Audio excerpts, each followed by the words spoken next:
Welcome, everyone. This is your friend, the DN What If, here with another exciting fanfiction. Today, we're diving into the story of what if Deku was Tony Stark reborn and became the new Iron Man. If you enjoy this video, don't forget to hit that like button and subscribe for more fanfiction content just like this. Now, let's get started with the fanfic. And I am Iron Man. When Anthony Edward Stark, or better known as Tony Stark, had stated those 5 simple words with absolute certainty in his deep voice, he knew that everything that he and the Avengers had fought for so long had come down to this single monumental moment in history. That the inevitable had happened. From across the rocky terrain in which they had just conducted a battle to the life or death, a trickle of fear bled into the usual cocky demeanor of the infamous Mad Titan, the genocidal warlord staggering backwards in pure disbelief at his unexpected loss of the Infinity Stones. Within a blink of an eye, less than it took for Tony to even get a single breath in, Thanos, the once Mad Titan who had rampaged the entire universe on some misguided belief that had cost the lives of billions, disintegrated into dust alongside countless of his minions. Then there was only silence. Once the very last of the dust had been carelessly swept away by a passing autumn breeze, did Tony allow himself a moment of respite. All the emotions and feelings that he had kept steadily at bay during the entire battle finally came unbridled in his head. He nearly collapsed onto himself, only stopping at the last possible moment by some alien shipwreck that he managed to find some purchase to keep himself from falling flat on his face. Slowly, with deliberately careful movements, Tony lowered himself down onto the hard ground. Intense burning pain was radiating from the tips of his fingers of his right arm down to his shoulder like waves, and he tasted nothing but the bitter acidic flavor of iron in his mouth. When Tony spat some of it to the nearby ground, it was a bright coat of red. Everything hurts. It hurts so effing bad that Tony almost wished he was back at that faraway planet, Titan, where Thanos had dropped a freaking moon on him in a last desperate attempt to get rid of Tony and his motley crew away from the Infinity Stones in his blinded fury. At least there, he had a reason to feel some sort of pain, with the nanomachines of his armor able to deflect the most lethal of the damages from his body. But here, sitting on a patch of dusty grass covered in who knew what, with sunlight bearing down on him now that most of the dust clouds had long since dissipated right after Thanos' demise, the pain was reaching to the point of no longer being unbearable. It was hell. He was almost positively certain he would pass out from the shock alone any moment now. Maybe. Tony began to close his eyes. I could rest for a little while. The world wouldn't go to sheets if he closed his eyes for a brief moment, right? For a teensy little moment. Faintly in the background, Tony could hear the cheers and wallops of joy ring out from across the battlefield as news quickly spread of the defeat of Thanos and his army. The very last words Doctor Strange had said to him before fading into dust 5 years ago on Titan, a simple, "There was no other way," echoed in Tony's mind as he watched the sun crept up over the horizon in the distance. Was this the one? A voice silently whispered in his ears. Or was this all just an illusion played onto him by a cruel and malicious Thanos who was using the Mind Stone to mess with his head before finally sending Tony back to the painful reality of their actual loss? The cheers grew louder. Yes. Tony finally closed his eyes. This was the one. They had won. Something refreshingly cool and metallic cradled his cheek a few moments later, and it took Tony a couple of seconds to gather his bearings and open back his eyes with some difficulty. A figure blurred into view, of a dark face with warm honey-brown eyes that stared down at him with such admiration that Tony was left speechless as the figure grew closer to his line of sight. Ah! Rhodey was here. His dearest best friend, his amazingly wonderful platypus, was speaking, mouth moving rapidly, but the words were fuzzy and barely reached Tony's ears no matter how much he strained to listen. His friend's expression grew increasingly fraught with worry and concern as the tender silence stretched on between them. Another person then came running, and someone else popped into view from behind the armor of Rhodus' war machine. This one was significantly younger, with messy brown hair and brown large eyes that peered down at Tony unblinkingly as if trying to comprehend what exactly they were seeing. Peter. He was alive. The student that he took underneath his figuratively iron wing, the one who had braved numerous foes more terrifying than the last, all with a silly smile and a cringy outdated pop culture joke on the tip of his tongue. The that after Thanos had snapped his fingers back on Titan, winning the war and sentencing billions to their death, tried to reach out to Tony with his last dying breath as the black ashes slowly overtook his body within. "I don't feel so good, Mr. Stark," before disappearing altogether in his grasp. Tears welled up in the corners of Tony's eyes. 5 years. 5 years he had spent not knowing whether or not he would ever see the young teen again. 5 years of waking up every night to the same nightmare of watching Peter evaporate into dust right before his very own eyes. For 5 years, he had waited for this chance to apologize for all his faults and problems that had led up to this moment. To finally wrap his arms around the boy that he could almost call his son, and never let go. And Tony couldn't do so much as to even breathe without spasming. His vision blurred as the teardrops dripped down his cheeks. He had missed him so much that it hurt more than the pain radiating from his melted right arm. Startled, Peter moved a firm hand onto Tony's other shoulder, mindful of the pieces of armor that were infused into the flesh of his skin. There was a heavy weight attached to his action, with pain and regret pouring out from his body in sporadic waves that Tony could feel all the way down to the fingertips resting on his shoulder. "We won," Peter choked out in a breathless gasp of air, staring straight into the depths of Tony's hazel brown eyes. "Mr. Stark, we won. You did it. We won." His bottom lips quivered when he got no response back from Tony. Another person calmly approached his view, their blue and white armor reflecting some of the sunlight back onto Tony's eyes, forcing him to squint slightly as the figure came to stand before them. Gently pushing Peter into the awaiting arms of Rhodus, the person carefully wrapped their own long, warm arms around Tony, and strands of strawberry blonde hair and a strong whiff of paprika cued him to their identity. Pepper. His beautiful, amazingly talented wife, who has been by his side longer than most when he had become who was now as Iron Man, when he used to be only known as Tony Stark, the genius, cocky, playboy philanthropist who had cared little of what the world did with his weapons till it came back to haunt him one lonely stint in Afghanistan. Without his own volition, memories came unbridled into his head. From their honeymoon in the Hawaiian Islands, to the birth of their miracle baby Morgan, of his promise to her on the night he had returned back to Earth after losing the fight against Thanos and coming home to a world losing half of its entire population in a span of a finger snap, where he swore up and down that they could live a simple life together with no more risk of heroism ever disrupting their relationship. He had ended up breaking that promise the moment Stephen Lang had arrived at their quiet cabin house by the lake, seemingly returned safe and sound back from the quantum realm and convinced that time travel was all but impossible. Fresh new tears sprang from Tony's eyes. "I'm so sorry," he desperately needed to say to her out loud, but his mouth wouldn't move an inch. "I'm so sorry." She smiled, understanding his unspoken words with an effortless gesture as she thumbed her fingers through the tears and wiped it all away in one swift motion.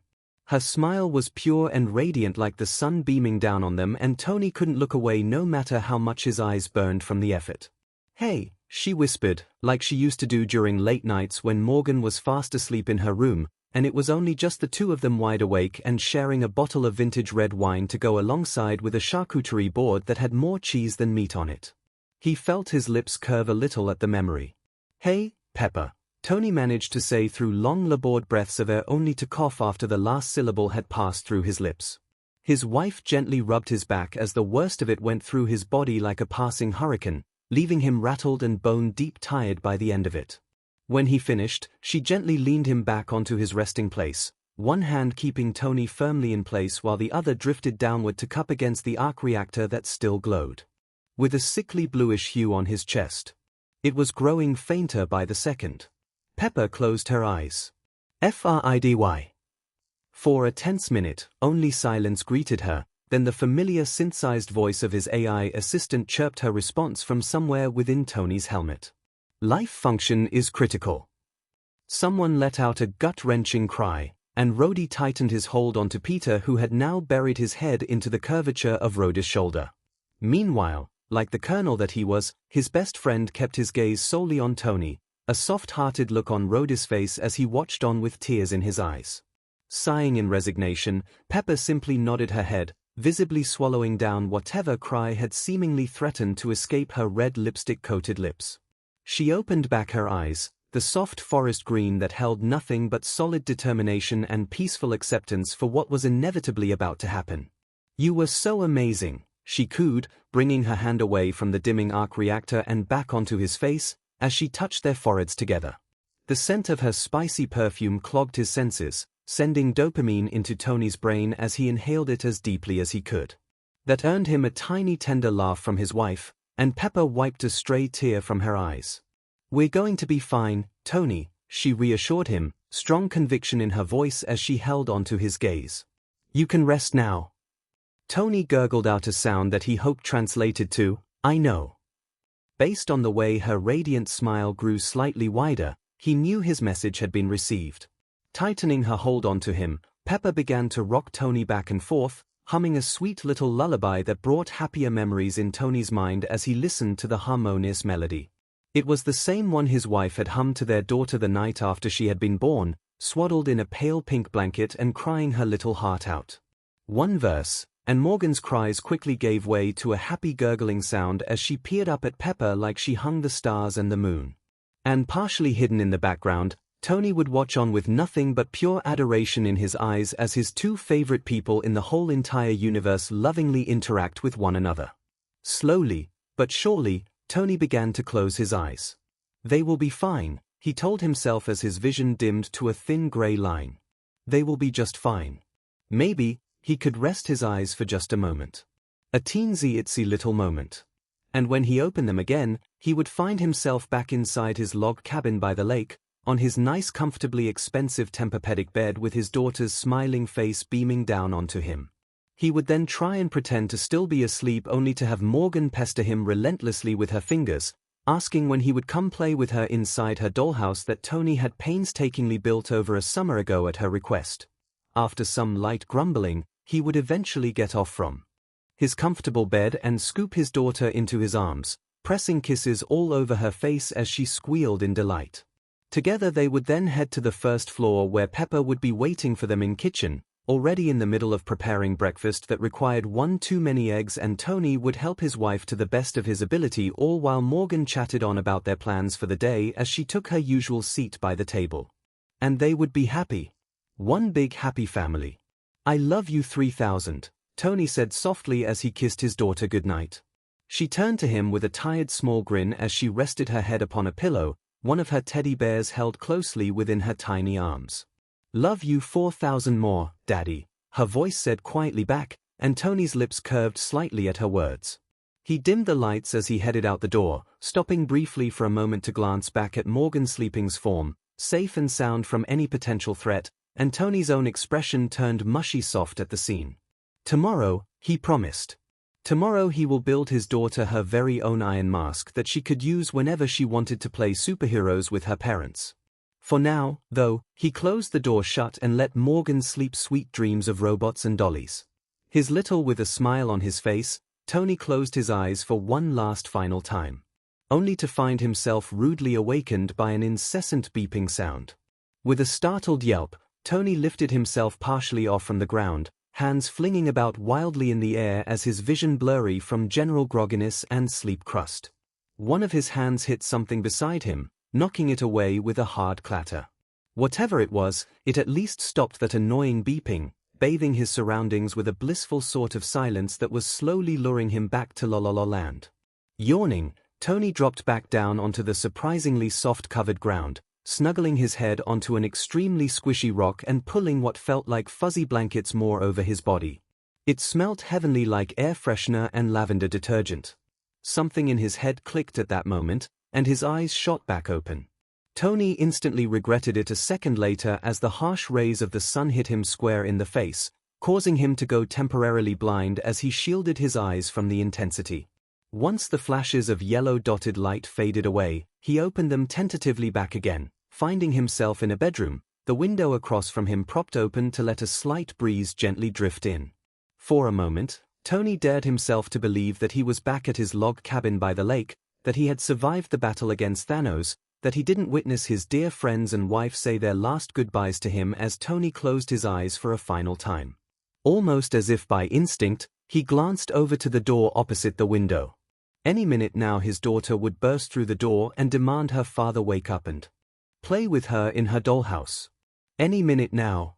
But the door remained steadfastly closed. Memories rushed through him at that moment, of his untimely demise, of Pepper's sweet gentle smile, of Morgan's laughter ringing through the lake as he took her out for a swim during one unusually warm fall morning. Tears gathered up in the corners of his eyes. I miss them. Tony sniffled. I miss them so much. It doesn't explain why he was here, why he was still alive when he knew for certainty that snapping his fingers would all but guarantee his own death. Other memories coalesce with the other ones, and he saw another woman, this one petite with short green hair peering down at him in a tender smile as she stroked his cheeks. It's okay, Izuku, she whispered in a voice that held nothing but motherly warmth, you can be a hero. Then the scene abruptly shifted into a playground where a trio of kids no older than 6 taunted him with names like Quirkless Freak and Deku while onlookers watched apathetically on with no effort to stop the bullies from hurting him. Again, the scene changed before Tony could even process the memory, and this time he was staring up at a tall man with darkish green hair and eyes cut from a cold jade stone as smoke billowed out seemingly from his mouth. He reached out a hand and spoke in a guttural tone that rattled Tony's bones. You are no son of mine, the man said, lips coiled into a smoking sneer. How can you be, if you don't even have a quirk? Finally, the man melted away and someone else took their place. This man was a giant, with firm well-defined muscles that would put even Captain America to shame and 2 long bangs of blonde hair that jutted out from his head like a pair of rabbit's ears. Sporting a wide toothy grin, the man gave Tony a thumbs up as if striking a pose. Have no fear. His voice boomed easily across the growing crowd that gathered before him, for I am here. Tony blinked and the memories disappeared to fade into the sunlight. What was that? He couldn't have been hallucinating, he knew what it was like to be under mind control. For the Scarlet Witch, Wanda, to play sick games with his mind back when she was under Ultron's command. This had felt like an entirely different experience. Cautiously, Tony took another glance around the room, finding it significantly different from the one from his log cabin by the lake. For one, it seemed more suited for children with toys and books scattered around his floor in a haphazard manner. Posters of that same grinning man adorned every inch of the 4 walls that encompassed the bedroom, all equipped with silly catchphrases such as Detroit Smash. Or It's Fine Now. Why? Because I am here. All of which, interestingly enough, were written in the kanji characters that was easy for him to read. Tony knew how to speak Japanese, but reading it was an entirely different thing that he had never quite managed to grasp. Blinking some more, he spotted a mirror hung in the left corner of the room, decorated with a plethora of stickers of the same grinning blonde man and a couple of other characters dressed in colorful spandex costumes. Tony made a beeline for it, reaching it with unsteady footsteps that nearly sent him stumbling at the last couple of steps. What greeted him was a face he could not recognize. Impossibly large green eyes, the shade of an evergreen forest, peered unblinking back at him, with a face devoid of any facial hair or muscles, and a smattering of freckles on each side of his chubby cheeks.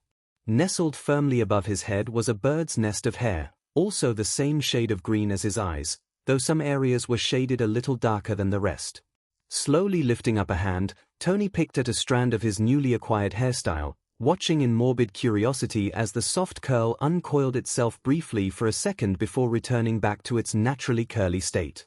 Tony blinked, and the face in the mirror blinked in sync with him. He hummed. How interesting. So, he was alive. The hows and the whys were still up in the air, but somehow against the odds, against the very fabric of reality, time and perhaps even death, he was somehow still alive. A second chance in life was not on his bingo cards, but Tony wasn't one to look at a gift horse in the mouth.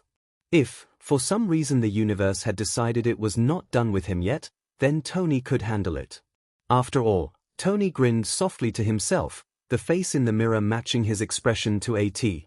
He had faced terrible things before in his lifetime. Man-killer robots, godly aliens, and even a tyrannical purple mad titan were just some of the several things he could name off of a long list. But this? This was nothing. Because he was Iron Man, he was Tony Stark, a man born into everything, forged from the toughest of steels, unbreakable and unwilling to bend to anyone's capricious wills or whims. With steely fiery determination in his heart, Tony took a long and deep breath, focusing on the one thing he knew best to do whenever he found himself in a situation that was way over his head. He got to work. It had only been a couple of days since Tony had awoken to find himself given a second chance at life, and he had already learned quite a few interesting things about the world he currently resides in now. For one, his full name is Izuku Midoriya, or at least Midoriya Izuku, since in Japan, the country he was apparently born in, tended to use their last name then first name for greetings. Currently, he was 12 years old and living in a set of a trio 15-story apartment complex in the heart of Musutafu, Japan, on the 7th floor. And yes, the Star Wars reference was not lost on him. 2. He had a mother named Midoriya Inko, after Tony had surreptitiously searched her purse for any identification after breakfast one morning. She was a short plump woman with a similar shade of forest evergreen eyes with laugh lines and hair like himself that she tied up into a simple short ponytail. He had only known her for a little while, but Inko had shown nothing but kindness and supportiveness to him that had sparked an interest in wanting to learn more about this woman. And if Tony started seeing bits and pieces of his own mother in Inko, well, that was only for him to know and for her to never find out. 3. He had an abysmal social life. No friends to call his own, except for this Katsuki guy that Inko would mention in passing every now and then. He had a plethora of friends online, though. A cursory search on the computer he had found in the office room revealed a long list of websites frequented by Izuku.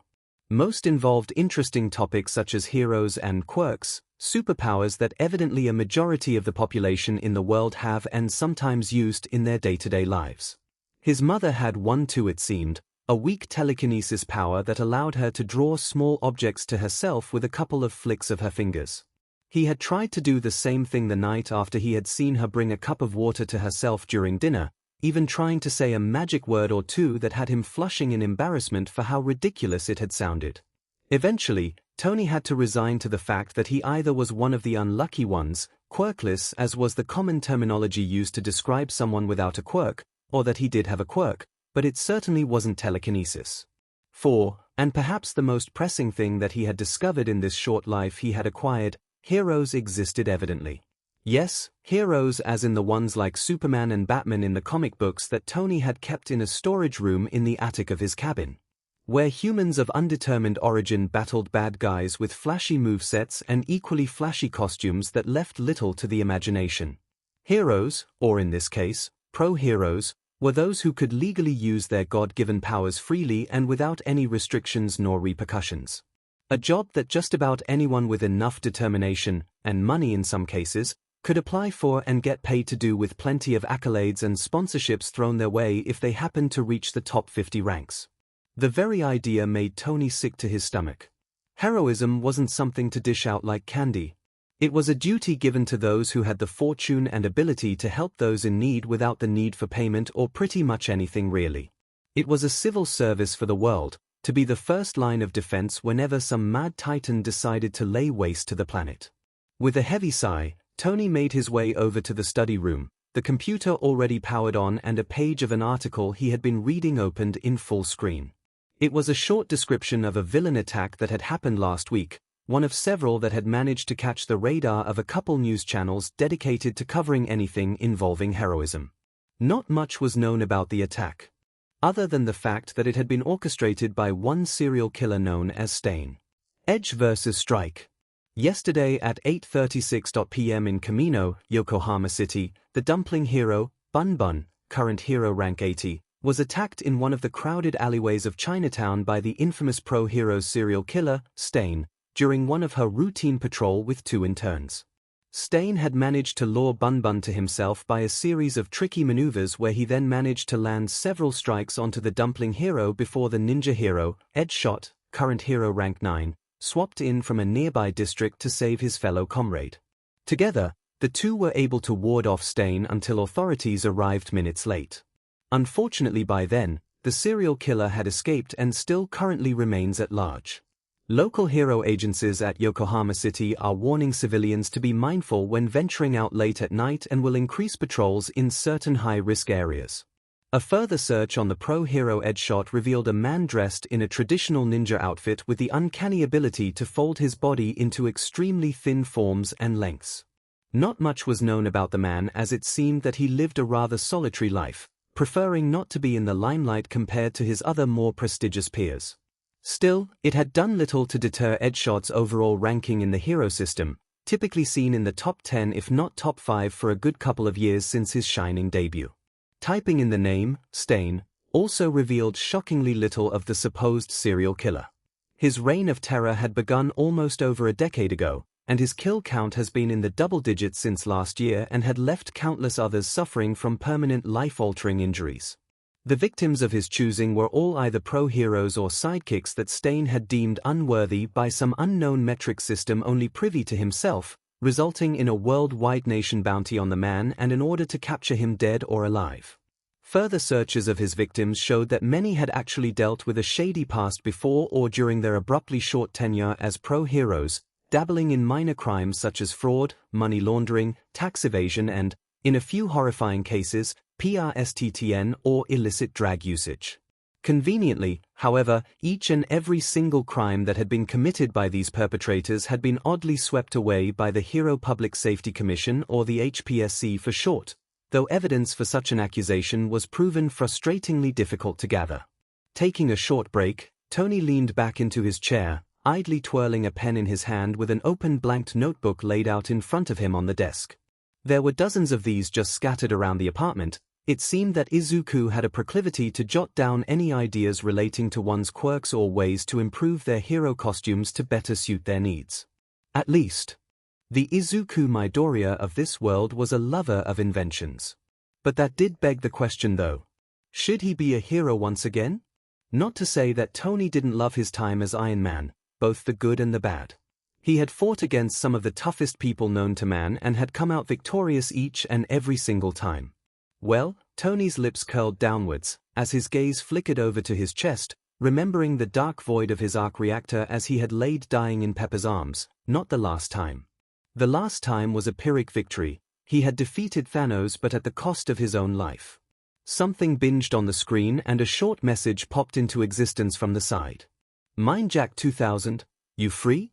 Grinning, Tony typed up a short answer of, yes, of course, then grabbed his headphones just in time for a Discord call to appear on screen.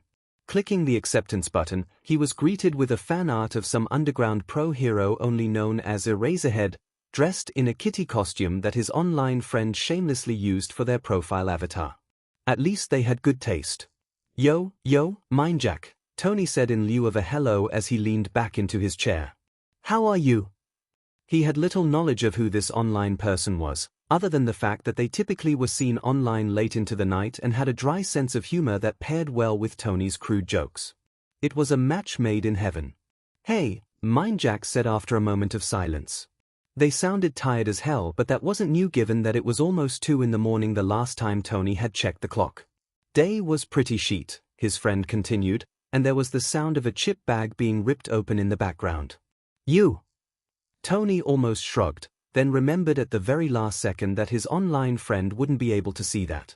All right, he answered, can't believe I only have one more free day till school starts again. That was something Tony was dreaded to face. School had not been the best of times for him until he moved out for college, for the Massachusetts Institute for Technology, MIT, and he could party and sleep his way around the campus without any repercussions from his overbearing father. Having to redo elementary school all over again was going to be a complete nightmare for him.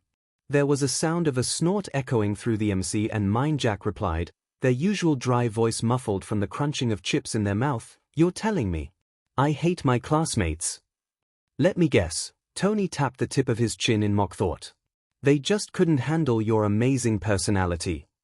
Another snort, this time more of a laugh based on how high-pitched it got toward the end of it.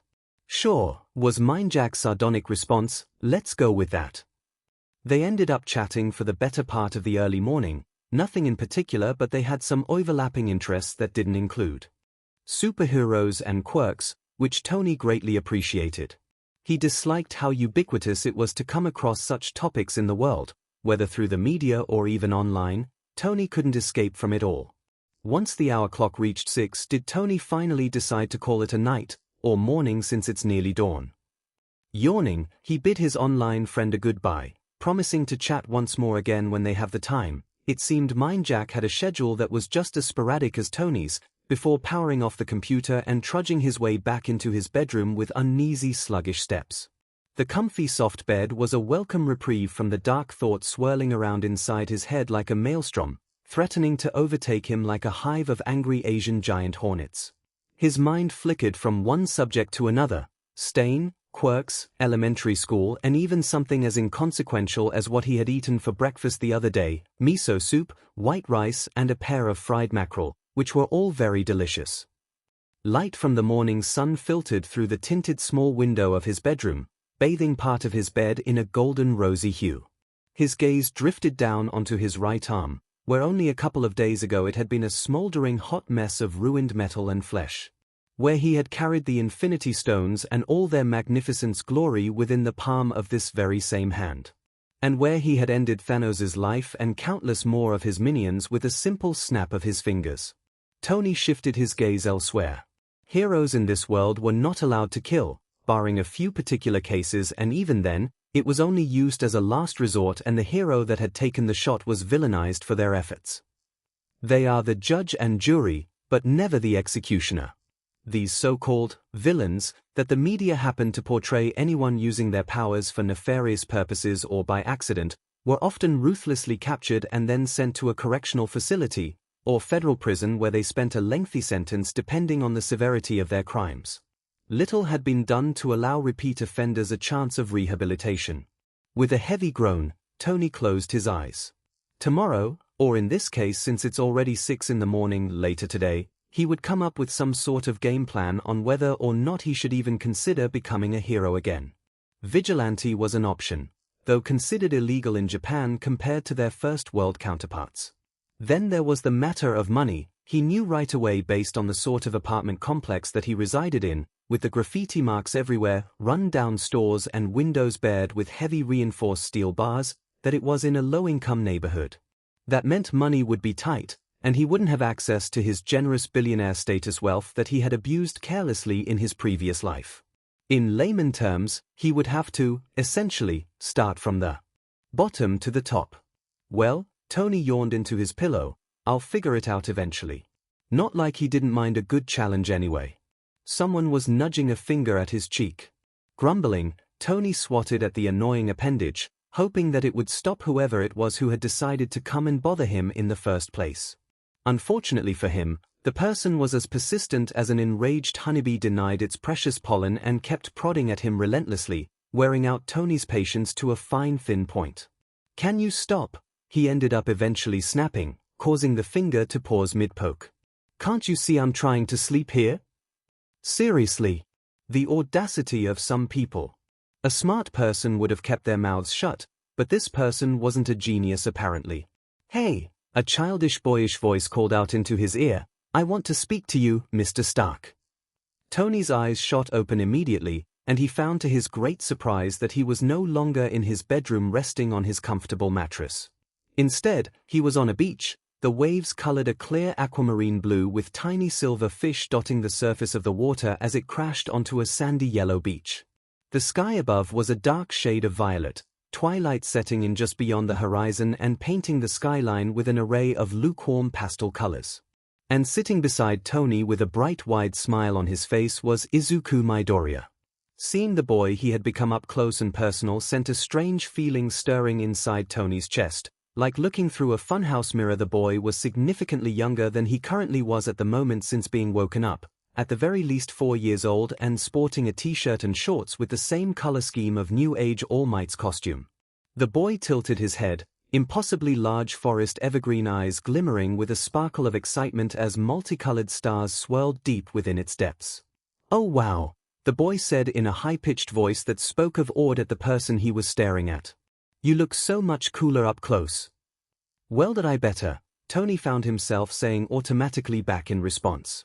Almost self-consciously, Tony raised a hand onto his face, feeling the familiar cracked skin and facial hair of himself in his previous life. Somehow, without his knowledge, he had been reverted back to the day he had fought Thanos, but without the charred armor mess of his right arm, and the arc reactor that was strapped onto his chest glowed with a healthy bluish sheen.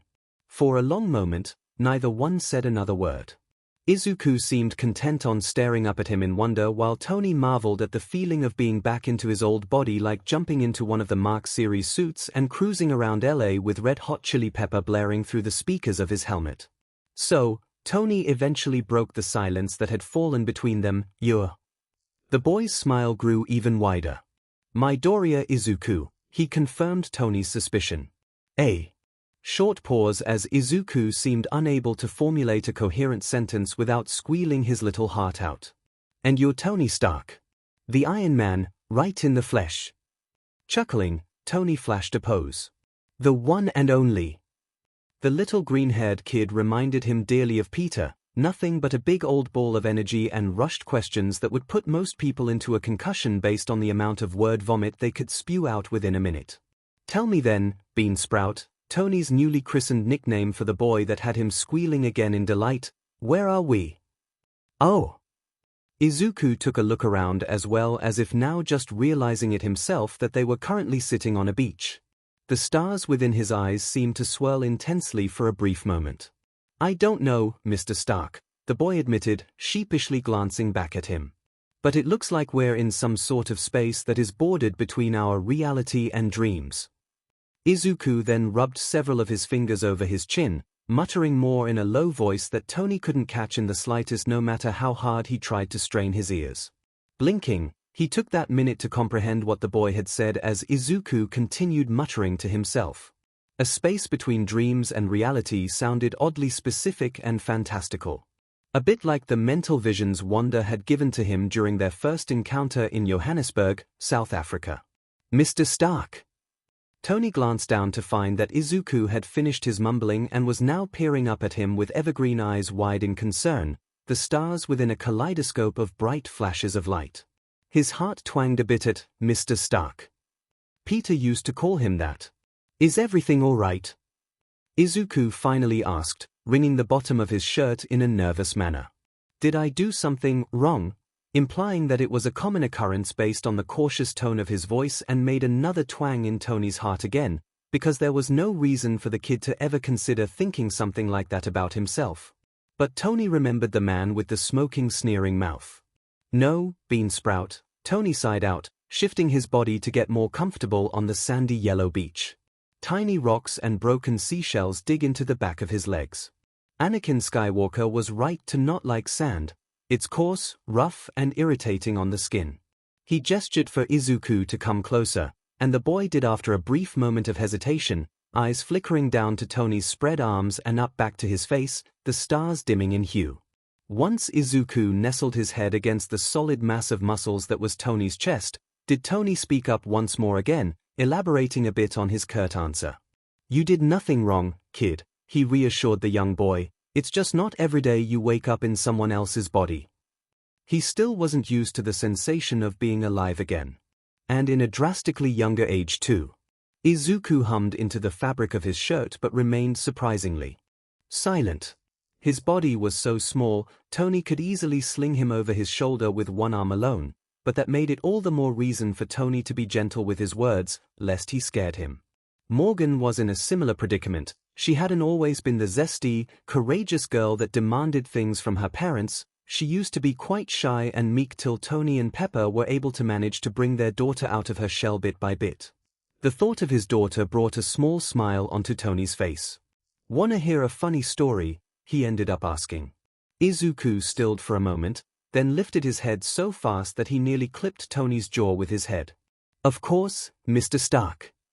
The stars were brighter than ever in the boy's eyes as he clenched his tiny chubby hands together in anticipation. Letting out a short chuckle, Tony held onto the bouncing bundle of joy in his arms as he told a story of how Morgan would frequent his workshop laboratory to be close with her father and to also try her hands on building robots just like him.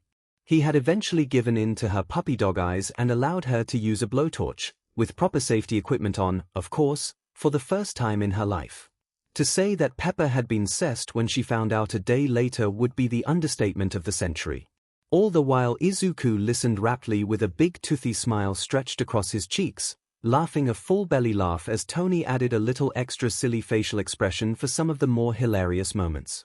By the time night had fallen with the sky now a deep simmer of midnight blue with a smattering of tiny stars dotted across the skyline, Tony had long since finished speaking about his wacky adventures with his daughter and was now discussing with Izuku to learn more about the world that he currently lives in.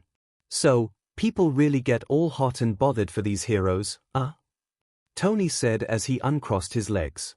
The gentle waves nibbled the tips of his feet, and the salty scent of sulfur filled his nostrils. Izuku nodded his head enthusiastically. Yep. Pro-heroes are the backbone of our society, and without them we would be pretty much stuck in the Dark Age. The Dark Age was what was referred to by historians as the time period between the emergence of quirks and humanity's response to said emergence. It was not a good decade to be alive based on the number of all-out wars, fights, and general chaos that had occurred in numerous parts of the world. Even now, some countries like North Korea, a good chunk of Africa and South America and the Middle East were all still suffering from the long-term effects of that particular gap in history. It was scary reading all about it on Wikipedia. And people such as that All Might guy is the pinnacle of hero society if I'm correct. All Might, the grinning broad man who adorned every spare inch of Tony's bedroom. The face that Tony had to look at every morning when he opened up his eyes and the last thing he would see when he closed his eyes for bed. A man who had irrevocably changed the course of history forever. A man with powers so great that they say very few could even dare hope to dethrone his #1 status in not only Japan but almost the entire world. With the body of an Adonis and an extra buffed-up Captain America with the combined strength of both the Hulk and Thor by a magnitude of 100, All Might was certainly a force to be reckoned with. And someone Tony might have to potentially avoid at all costs. The stars within Izuku's eyes radiated a pleasant green glow, the boy jumping up and down on his feet. Yes. All Might is amazing. He can do everything all by himself with just his quirk alone. That's why he's called the symbol of peace in Japan. With an over-dramatical punch to the air with his tiny fist, Izuku shouted out one of the man's most famous catchphrases. Have no fear, for I am here. Tony shook his head at the adorable sight, lips tilted a crooked angle in amusement from how ridiculous Beansprout looked. In a way, if the Capsicle was to somehow be reincarnated into this world, Tony had a very strong feeling Steve Rogers would get along with this All Might fellow like gasoline poured onto a campfire. Speaking of which, realizing something of great importance, do we have one of those too? A quirk. Remembering how Inko was able to seamlessly lift small objects into the palm of her hand, Tony was quite curious to see if they had something similar in powers. It wasn't anything spectacular, but he could already envision a couple of applications he could utilize the telekinesis quirk with his armors if he ever decided to make them again. The glow within Izuku's eyes dimmed abruptly, and the young boy dropped his arm listlessly back to his side. Oh! His gaze had averted elsewhere, not allowing Tony a chance to catch the absolute sheer terror that had crossed his face. The wind started to pick up, sending specks of yellow sand into Tony's eyes. Izuku started to speak only to then stop himself shortly, a big frown appearing over his lips. He hung his head down. A sign of defeat and a stark difference to the bright jubilant self that the young boy had emulated throughout their entire conversation. Beansprout. I don't have one, Mr. Stark. Izuku's voice was a broken, terrible thing, sounding like he had just admitted a sinfully dark secret to an apathetic pastor. I'm quirkless. Tony's eyes grew wide in shock. Quirkless. The remaining 30% of a dying race that was slowly becoming all but relevant in today's quirk-heavy focused society. Variation of treatments to those unfortunate enough to not be blessed with such powers were either put into two camps, disdain or pity. He hadn't done too much research into it, bearing in mind that said information on such a sensitive topic was extremely lacking in searchable concrete data, but what Tony did end up finding painted the life of an average quirkless person as something alarmingly close to a second-class citizen. Tony swallowed down any additional questions he had for the boy with an audible gulp, such as how Izuku knew that he was quirkless and whether or not there were any confirming data such as a test result or X-ray that he could look at to determine its validity, and instead quickly scooped Izuku back into his arms. One of the many things Morgan had loved to tell him numerous times was that he gave the best kinds of hugs, so Tony made sure to channel all of his fatherly energy into his embrace. He heard the young boy let out a soft wet hiccup as Izuku buried his small head onto the curvature of Tony's shoulder. They stayed like this for a long, long time until the sun rose up and Tony awoke to find himself transported back into his bedroom with the afternoon sunlight currently shining through his windows. Staring up at the ceiling, where another one of All Might's posters was plastered above to beam his shiny white teeth unhelpfully down at him, Tony let out a punctuated weary sigh. This scared. Quirkless, the word ran through Tony's head in a circle, overtaking every other thought in his head. I have no special superpower of my own, it seems. Normally, he wouldn't care. He had fought plenty of dangerous foes with little more than his brain and a box of scraps and metal. But Tony shifted his gaze elsewhere. The way Beansprout had looked utterly devastated at his quirkless status had led Tony to believe that the young boy would have preferred a much different outcome in his life.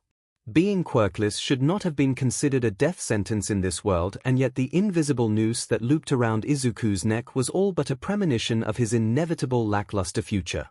Clenching his teeth, Tony made up his mind. He had been a hero once before, long before such powers such as quirks had ever existed, long before this world had ever dared to think that heroes and villains would become a part of their everyday lives. Don't worry, Beansprout. Tony started to close his eyes again, ready to let himself drift back into what he prayed would be a peaceful, restful slumber. I'm here. Like the once great pop singer of her time, Miley Cyrus, had once said, Monday came at Tony fast like a wrecking ball. Grumbling expletives not suited for minors beneath his breath, Tony finished putting on the last of his uniform, leaving the black and gray overcoat that all Musutafu Central Elementary students have to wear partially opened to reveal the white shirt blouse beneath it. It wasn't a bad outfit, all things considered. A bit too monochromatic for his liking though. Checking himself at the mirror one last time, Tony took stock of his appearance. His hair had undergone a slight upgrade, having managed to comb through all the knots and trim the dead ends all by himself last night. He would still need to visit a barber to get it exactly the way that he wanted it to be, but seeing that he was still currently a 11-year-old with little money to his name, that would have to be done sometime later in the future. Which meant he might have to find a part-time job. His uniform had been meticulously ironed, not a wrinkle or loose stray thread in sight, and Tony prided himself on having tied his bow tie within a couple of a second, his hands going through the familiar motion as his mind wandered about on other such important topics such as how was he going to survive his, technically, first day back in elementary school. The look of surprise he had received from Inko when she stepped in to remind him of his breakfast was well worth the awkwardness of having to explain how he was able to do it without her help. It was a good thing that the internet also existed in this world as well. Satisfied for now, Tony swooped down low to grab at his large yellow bag filled to the brim with an assortment of books, textbooks, and writing utensils that would help him navigate through the more tedious parts of his classes. It was a darn shame that Japan could be so technology advanced and yet still remain somewhat stuck in the Stone Ages with their love for fax machines, landline phones and beepers. One of the first things he planned to buy when he got some sort of income was a freaking laptop. He found Inko in the kitchen, staring at a coffee machine that was currently spurting out hot air instead of the rich, delicious coffee that he desperately needed to get through the early morning. Muttering something quietly to herself, she pressed a button and watched with a growing frown as the machine made a low whining noise in response. Is something wrong? Ah! Inko jumped nearly a foot off the ground. Clutching a hand to her chest, she whirled around to face him, nearly smacking him with a pan that had been quickly levitated to her with the other hand. Izuku, sweetie, she said through a rush of choked air once she saw him, you nearly scared me. An apologetic look crossed over Tony's face as he bowed his head in shame. I'm sorry, that wasn't my intention. He would have to be extra careful around her. Given the state of the neighborhood they resided in, Tony had a weird feeling that break-ins were a common daily occurrence in the apartment complex. He made a mental note to add in a built-in security system on his already growing list of things he planned to do once he found a part-time job. The frown and fear quickly melted away like sunlight onto a rainy dark cloud, and Inko gave him a tender smile that was only slightly strained around the edges of her cheeks and did little to alleviate the wrinkles creased around her brows. It's all right, sweetie, she insisted, placing the pan back into its proper place. Just, next time let me know when you're here. At his promise, Inko continued, eyes directed now onto the coffee machine in front of them. As for your question, this thing has been giving me nothing but grief all morning. I thought Mr. Watanabe had fixed it.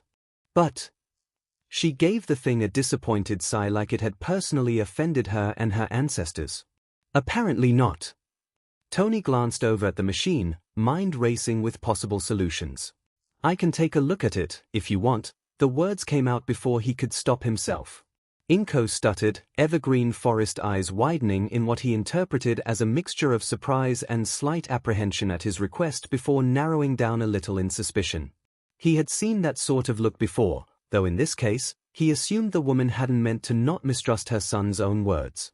I saw some stuff on the internet, Tony said in hopes that it would reduce some of the skepticism lurking just beneath her facial features. I've been thinking of dabbling into engineering as a profession. Inko blinked. Very slowly.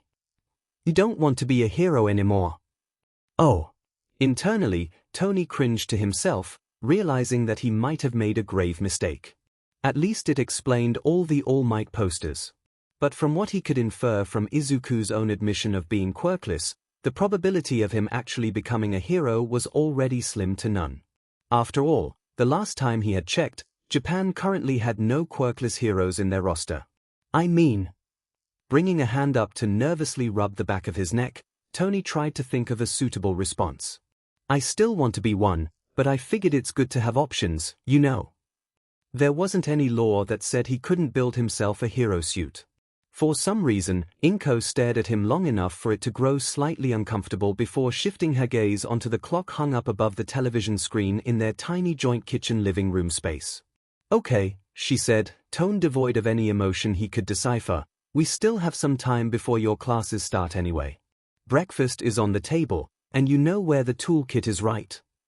Tony thought of the most likely place one would store it. In the closet. She nodded, turning away to make her leave.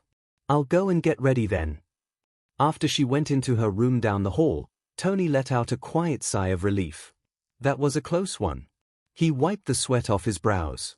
Now that he knew for certain that Beansprout had wanted to be a hero all his life despite not being blessed with superpowers was all the more reason Tony had decided it might be in his best interest to make another suit of armor. He found the toolkit after a bit of searching, and pried the coffee machine apart, noting all the crisscrossed wires and bolts screwed in the wrong way. It was laughably easy how quickly he had finished fixing it all back together, his hands going through the repetitive motions as a smile grew a little on his face like a sunflower finding a way to blossom inside a desolate wasteland. Just like old times. By the time Inko had returned, dressed in a black loose blouse paired with a black skirt that reached past her knees, Tony had just finished eating the last of his breakfast, stuffing the remaining of his toast and jam into his mouth. She paused as she was smoothing out the ends of her uniform, taking in the still steaming cup of coffee awaiting for her at her place at the table. Forest green eyes widened in a comical manner as she rushed over to Tony's with hurried footsteps that were cladded in a pair of bunny slippers. Oh, sweetie, she exclaimed, glancing back and forth at Tony and the cup of coffee with her mouth hanging down low, you actually got it working again. Grinning, Tony drowned the rest of his milk. Yep, just figured it was a couple of parts that needed some reworking. He moved his hand past the cup and patted the fully operating coffee machine that he had placed beside it. Now this bad boy can fix all your coffee urges in a matter of seconds. Of course, he failed to mention that he already had 2 cups of black coffee himself to stay awake for the long morning. Blinking, Inko let out a soft giggle as she shook her head fondly at him. My sweet, smart, little Izuku, she cooed, and Tony would be lying if he didn't say that the praise had him preening a little. The tips of his ears flushed a bright red. Trying to not show the full effect of her words, Tony aimed what he hoped could be interpreted as a casual shrug at the woman. It's nothing, he insisted with a tiny bit more force than necessary. But if there is anything else that you think that needs fixing, then I'm happy to help. She stared for a beat longer than normal, then seemed to have decided not to press any further, moving instead to take her seat beside him. Of course, she said, taking a small sip of her coffee and let out a surprised yet content sigh that it was to her liking. Tony had taken a guess based on Inko's personality, and had added a couple of spoonfuls of sugar and a good splash of hazelnut creamer and almond milk.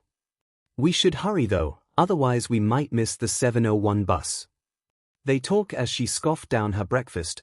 The discussion was mainly more on the goings and comings of their fellow apartment residents, such as who was getting married or having another baby. The Tanokas from 2 doors down had experienced a terrible break-in that had left the matriarchy with a severe concussion that would take some time to heal.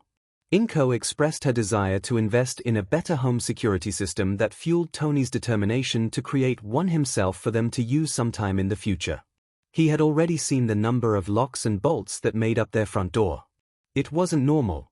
Eventually they got ready to leave, Tony stuffing his feet into a pair of well-maintained but obviously worn past Nike Air Force shoes dyed a deep red with black laces and thick white soles at the bottom.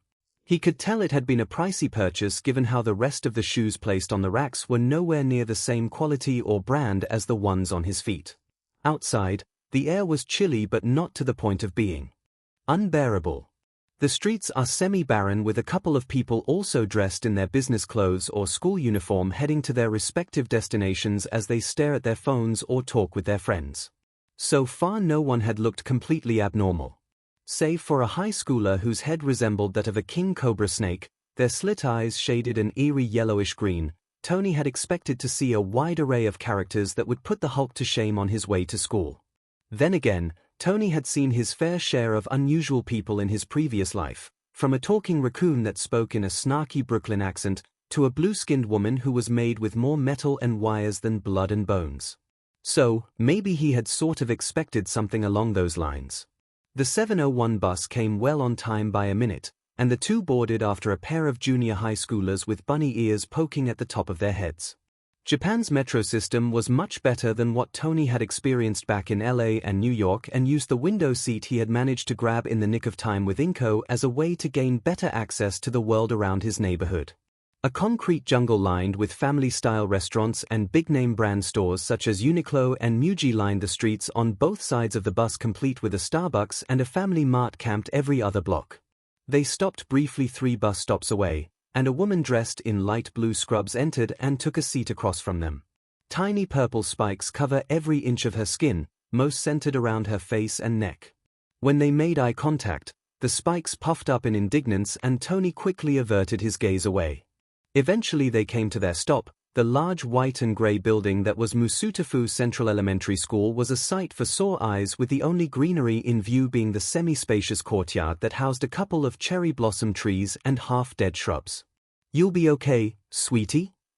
Inko asked as she took another glance over at him once they exited the bus. "I don't see Katsuki-kun anywhere.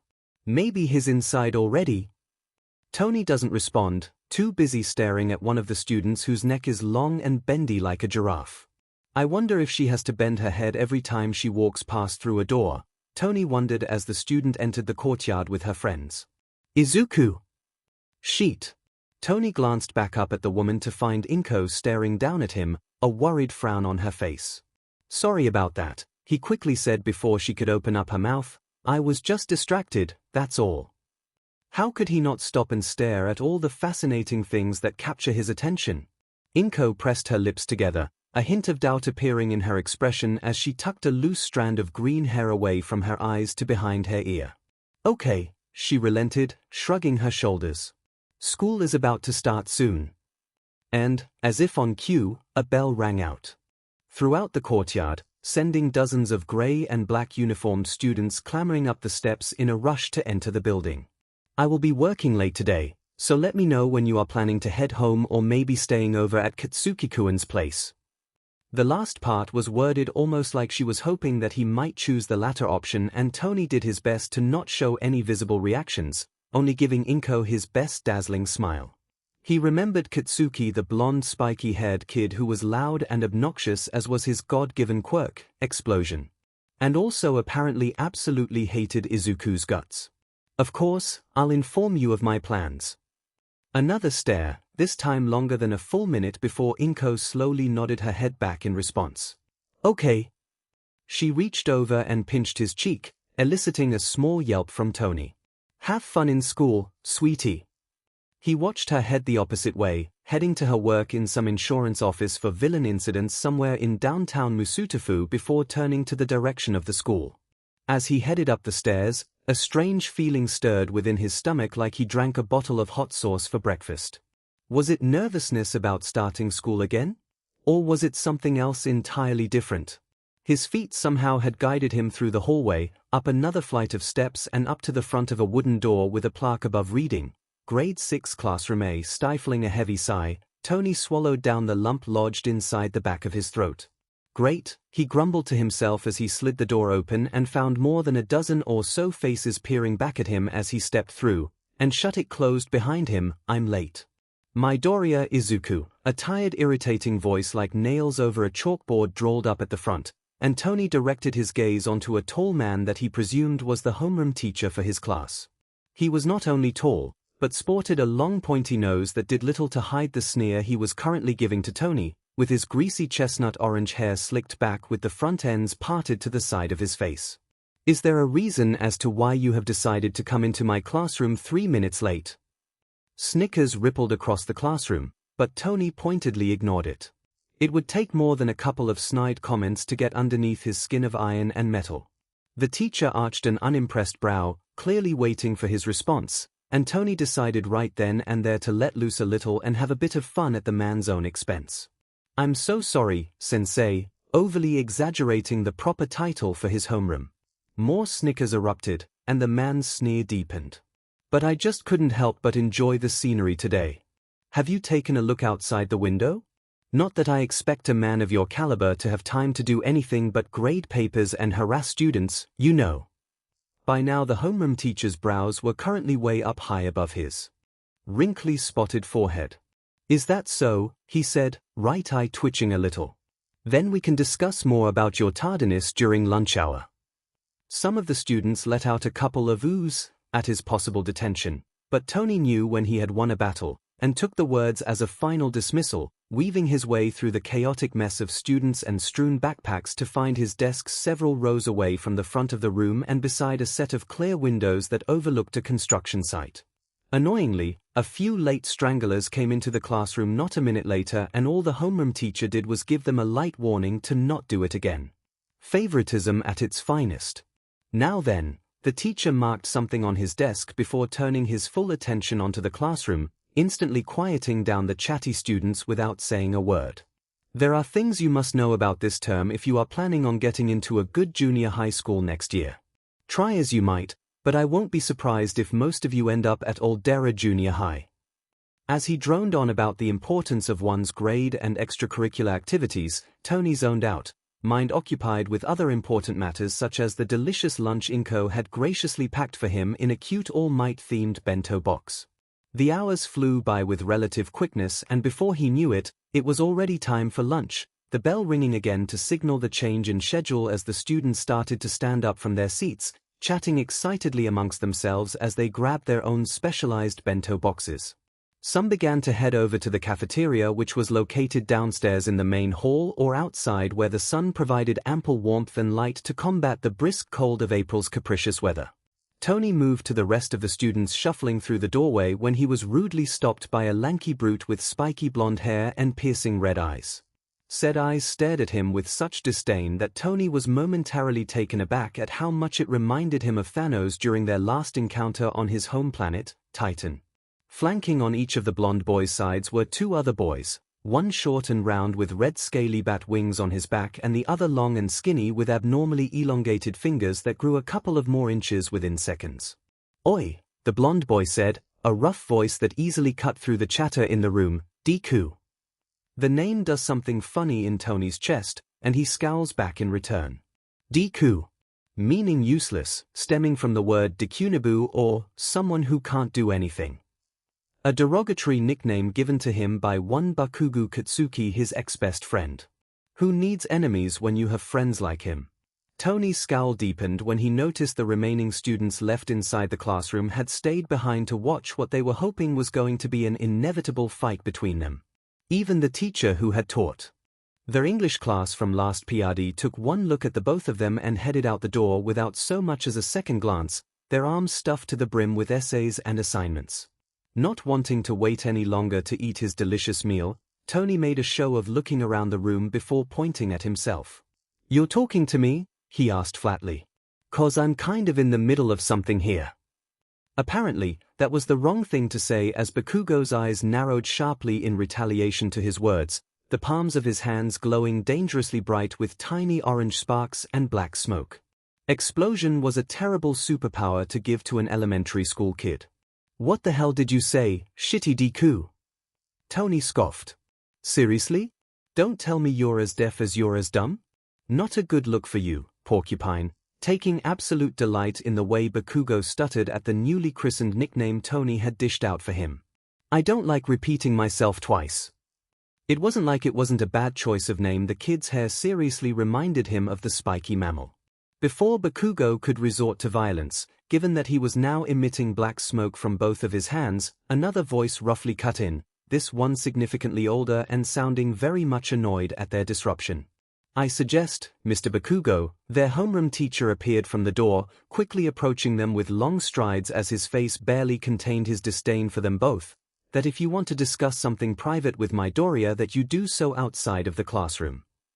There was a hint of a potential DSPN if Bakugo did not comply, and the blonde brute was at least smart enough to not take his chances, his lips pressed down into a thin firm line. He pinned Tony with a particularly harsh glare and hissed out in a voice low enough for only him to hear, "Meet me at the swings, Deku," before turning sharply on his heels and marching away. The rest of his lackeys hurried after him. Tony watched them go, debating internally if he was even planning to follow through with the Porcupine's demands before his homeroom teacher cleared his throat loud enough to gain the attention of everyone else in the room. "If you are not planning on staying here for lunch, then I suggest you all leave before you have to explain to your parents as to why you had to stay late in school on your first day back in school." That quickly got the rest of the students to evacuate, leaving behind just Tony and the homeroom teacher. Now then, Tony turned to find the man's disdain had not disappeared. If anything, it grew tenfold the moment they had locked eyes. "About your punishment for coming late into my classroom today."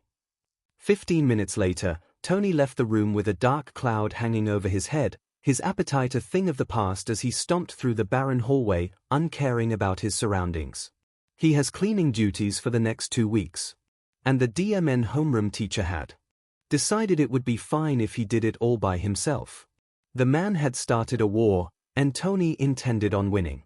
His stomach chose that moment to let its presence known again, and Tony carefully weighed his options. He could eat his lunch in the cafeteria, but that meant finding a seat by himself, and he had no friends to call on his own to claim a table with.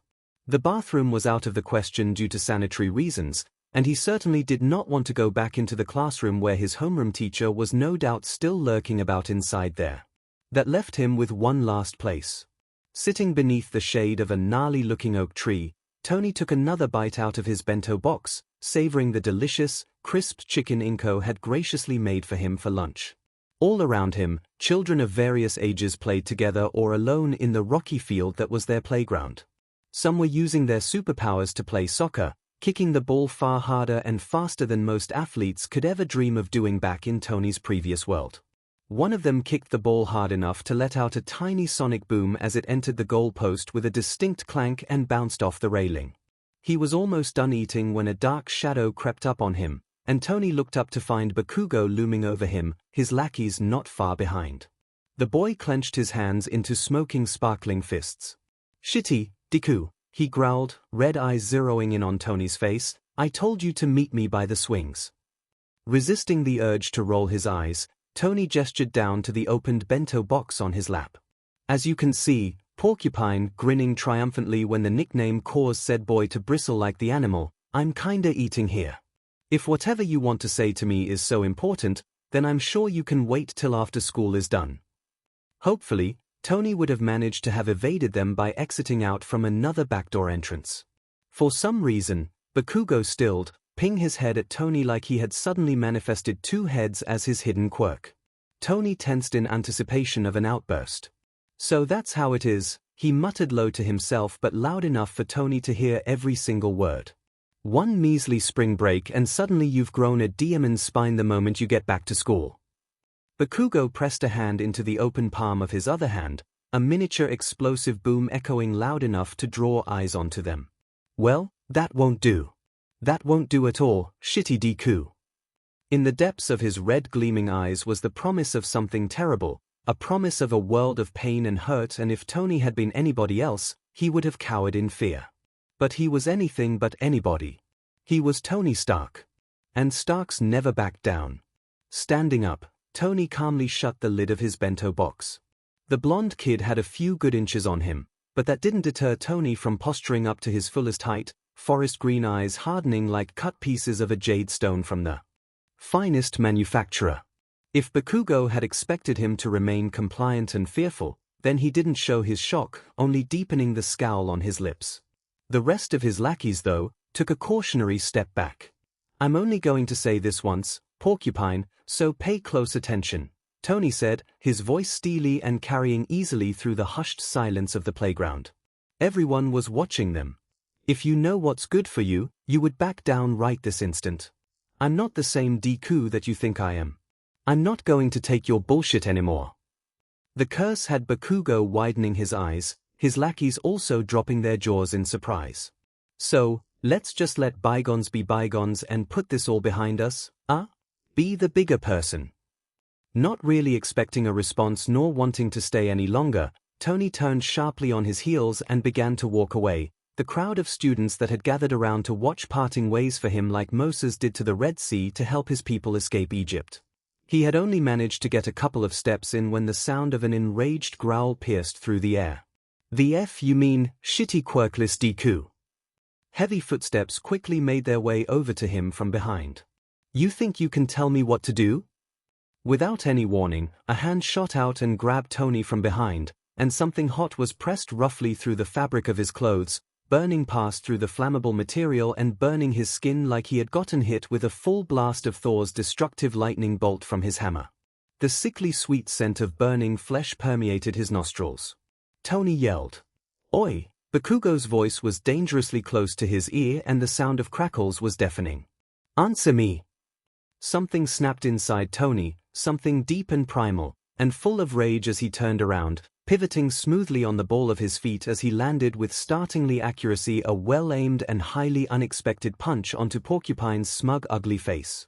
There was the satisfying sound of bones breaking beneath his fist and Bakugo howled, clutching his hands over nose as blood gushed out in waves down his grey uniform and staining the ground beneath him in a pretty shade of red. The boy bent himself low onto the ground in an effort to not ruin his clothing any further. "Didn't I tell you, Porcupine?" Gaining Bakugo's attention once again. There was so much hatred swirling within those dark red eyes that Tony couldn't help but smile, showing his once best friend a mouthful of his sparkly white teeth. "I don't like repeating myself twice." Tony was starting to understand why Bruce Banner was always angry.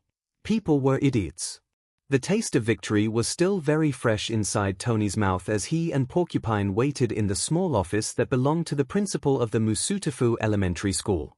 They sat in silence as frustrated voices could be heard behind the closed glass door leading out to the rest of the staffing room. His right shoulder was still throbbing something fierce. The school nurse, a genial middle-aged woman with a simple ice quirk that allowed her to create infinite ice packs for students coming in with nothing more serious than a sprained ankle, had done her best to alleviate his pain. Still, she had insisted that he should go to a hospital after they had finished speaking with the principal and get it properly checked by a doctor. For now, she had given him some ointment for the worst of the burns that had Tony smelling like peppermint oil and some kid-sized Tylenol for him to swallow down with a glass of ice water. In a way, he had gotten off lightly compared to the boy sitting next to him. According to the snippets of conversation he had managed to overhear between the school nurse and Bakugo, the blonde boy would have to most likely go for surgery as the punch Tony had given to him had broken his nose cleanly in 3 places. If he wanted to be able to properly smell his own, but again, his words, not the nurse's, then he would have to do it quickly. Tony hadn't stopped smiling since. 10 minutes later and the door finally opened, and walking in was their disgruntled homeroom teacher who looked like he would rather be anywhere else than here, and the principal, a short chubby man with long white fuzzy eyebrows that nearly covered his entire face.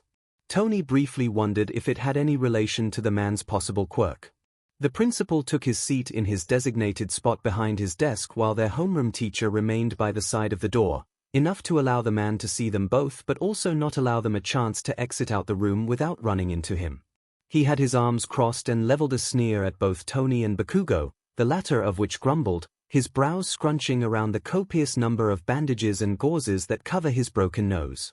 At least he wasn't the only one their homeroom teacher was obsessed about. A few seconds continued to pass as the principal looked at Tony first, then at Bakugo before clearing his throat, finally speaking out at last. "It appears we have encountered a most peculiar situation." Tony nearly snorted. Peculiar his butt. The principal stared at him some more, thick fuzzy brows knitting together in a pensive manner before speaking again, albeit in a slower and more careful tone than before. "Well, just to let you both know that both of your parents have already been informed of your fight and will be here shortly." Porcupine cursed underneath his breath while Tony scowled. He didn't want Inko to be involved with this. She already had done so much in the short amount of time he had gotten to know her. Now then, the principal leaned back into his chair once he was certain they had both received the message. "I'm quite curious as to how this situation had come about." Though Tony couldn't see the man's eyes, he could feel the heavy gaze set solely onto him first. Tony shrugged, feigning innocence. "I don't know." "Principal," he started, keeping his tone deceptively light despite the thick tension in the room. "Why don't you ask Porcupine over there why he decided it was right for him to intrude in my personal space?" Said Porcupine shot Tony a nasty glare, the palms of his hands sparkling brightly with miniature explosions, ready to launch himself at him for round 2. Tony simply grinned. It seemed the kid needed to be taught another lesson on what happens when you mess with a Stark. A sudden but loud cough stopped them from going at each other, and the principal leveled them both, each with a deep frown on his face, shaking his own head in what was most likely disappointment. Meanwhile, their homeroom teacher looked as if he had swallowed an egg whole with the shell still on. Once they settled back into their seats, the principal turned his attention right onto Bakugo.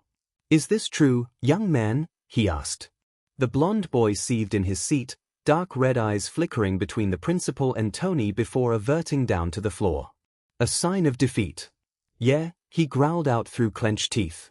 Humming, the principal stroked through a long strand of his brow as he considered the implication of Bakugo's admission of starting the fight. "And because of that you had decided to," angling his head toward Tony to elaborate more on his actions. Grinning proudly, Tony had no difficulty finishing the sentence for the principal. "And I have decided to give the porcupine a piece of my mind in self-defense after he had attacked me. Horribly."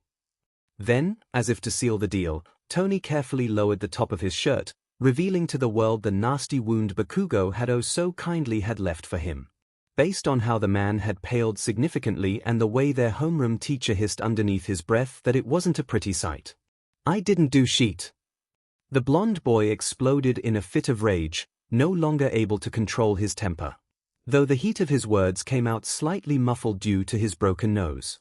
"He's just a quirkless piece of Deku." "Enough."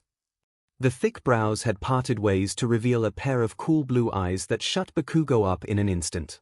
The principal pulled himself forward in his chair, creating an imposing look as he steepled his fingers together. "I have heard enough," he said after a couple of moments of heavy silence, his voice low and warning of future punishments if another peep came out from the boy's mouth. Tony had to admit, this was probably the first time Bakugo had ever been told to shut up, and he relished the way blonde kid's eyes seemed to bulge out within its sockets. Too bad he didn't have his phone on him to capture the moment forever. 15 minutes later, both of their parents came in. Like a tornado bent purely on sheer destruction, Porcupine's mother had burst into the room, barely able to contain her absolute rage as she set her sights onto her son. A loud smack on the back of his head along with some snark words was her way of greeting him, and Tony watched as the two started to bicker and snarl at one another like rabid dogs. At least the father, a man with a decently muscular build and soft brown hair and equally soft brown eyes, was at least more sensible than his wife and greeted the principal with a demure bow of his body. He adjusted the rectangular glasses on his face nervously as his family continued to argue in the background. "Mitsuki," he tried, only to be ignored by his wife. "Honey, we should at least wait to hear what's going on before we decide on how we should punish Katsuki." "Doesn't matter," the wife Mitsuki shrilled, grinding her teeth together. It was eerie how much Bakugo had inherited many of her features down to the same shade of dark red eyes that burned with inner rage and spikes of blonde hair. We know this will happen eventually, Masaru. We should have punished him sooner. Then she swiveled her gaze onto Tony and her tone of voice softened considerably, so much that he almost thought she had a split personality for a quirk. How are you, Izuku? Mitsuki asked gently, a far cry to the screaming match she just had with her son. I'm so sorry for what had happened and what my dumbass son had done to you. I didn't do shit. Another loud smack on the head. Quiet, brat. Mitsuki seethed, her full attention back onto her son. Don't think you can weasel your way out of this one. Excuse me? Standing there by the doorway and shaking like a leaf was Inko, her forest green eyes wide with worry as she looked frantically around the room before landing onto Tony. The tears pooling around the corners of her eyes grew substantially once they made eye contact. Tony stilled, feeling the breath knocked out from him. Mom. She all but launched herself onto him, gripping him so tightly within her arms as if he would disappear the moment she let go. Her uniform was slightly crumpled, indicating that she had rushed over from her office in a bid to get here on time. Oh sweetie, she sobbed, and Tony winced a little when her fingers had accidentally brushed up against the burn wound on his right shoulder. Are you all right? Yeah. Tony did his best to smile up at her and she burst into another round of tears. A cough, and everyone turned to find the principal peering at them all through the thickness of his brows, pity seeped deep within light blue eyes. I apologize that we all couldn't meet at better circumstances. He gestured for Inko and Bakugu's parents to take the remaining empty seats by the side of the room, but it was imperative that you all come so that we can inform you about what had happened and discuss the best course of action to deal with it. Inko's hold on him tightened immediately and Tony caught a flash of untold wrath pass through her face as she eventually relented, keeping a steady and firm arm around his shoulders. She remained standing up while the other parents took their seats. All right, she said after taking several deep breaths to calm her nerves. Tony was allowed to retell his sob story for a second time in one day, and by the time he was finished, Inko's grip on him had become shaky, her lips pressed down together into a thin solid line. Her gaze was fixated onto the burn wound on his right shoulder. The sickening sound of a powerful smack broke through the heavy strained silence that had fallen after his story, and Porcupine's mother snarled, mouth twisted sharply into a displeased frown. You demon brat, she all but screamed, why the hell did you do that for? I didn't mean it. Bakugo easily matched the harsh volume of her voice. It was an accident, I swear. Katsuki. If his mother was all rage, then his father was nothing but sheer disappointment, shaking his head slowly as if he couldn't quite believe everything he had just heard a couple of moments ago. I thought we had raised you better than this. Somehow, that had managed to strike through the boy harder than all the smacks had ever done, and Bakugo visibly flinched as if stung. I didn't, the words came out weakly. Another cough. This one sharp enough to gain the attention of everyone in the room. The principal waited until all eyes were on him before continuing, his expression grim for the situation. What's done is done, unfortunately. What matters next is finding an answer to this question: how do we properly ensure that this never happens again? Mitsuki's eyes went wide, and her domineering posture faltered in an instant, taking an actual step back as she darted her gaze between her son and the principal. Are you suggesting, she choked on the words. Do you mean to expel my son? The moment she spoke, it was like everyone had collectively held their breath, the room far too quiet for Tony's liking. Tipping his chair backwards, the principal let out a soft sigh, tentatively stroking the long length of his brows. Perhaps, he finally answered. Bakugo let out a curse, a rare glimpse of pure fear undulating across the surface of his face. His red eyes were wide open, and the porcupine looked close to literally exploding in a fit of uncontrolled emotions. While both mother and son are shocked by the turn of events, the father Masaru tilts his head thoughtfully, turning his quiet intelligent gaze onto Tony. Shouldn't it be Izuku's decision on what should be done? He asked, his voice soft enough in the silence of the room to draw attention to himself without realizing it. He was the one that had gotten attacked first, after all, ignoring the way his son stared at him in betrayal for even insinuating that he was on Tony's side. The principal hummed a non-committal grunt, considering Masaru's words for a considerable length of time, all while everyone waited with bated breath, most of all Bakugo. You are correct, the man said after a long minute of deliberation, resting his sights onto Tony. Tony met his gaze, unflinching. Tell me, Midoriya, my boy, the principal asked, leaning forward in his chair, his expression hidden beneath the volume of hair around his eyes. What would you suggest would be the best course of action to de-escalate Bakugo?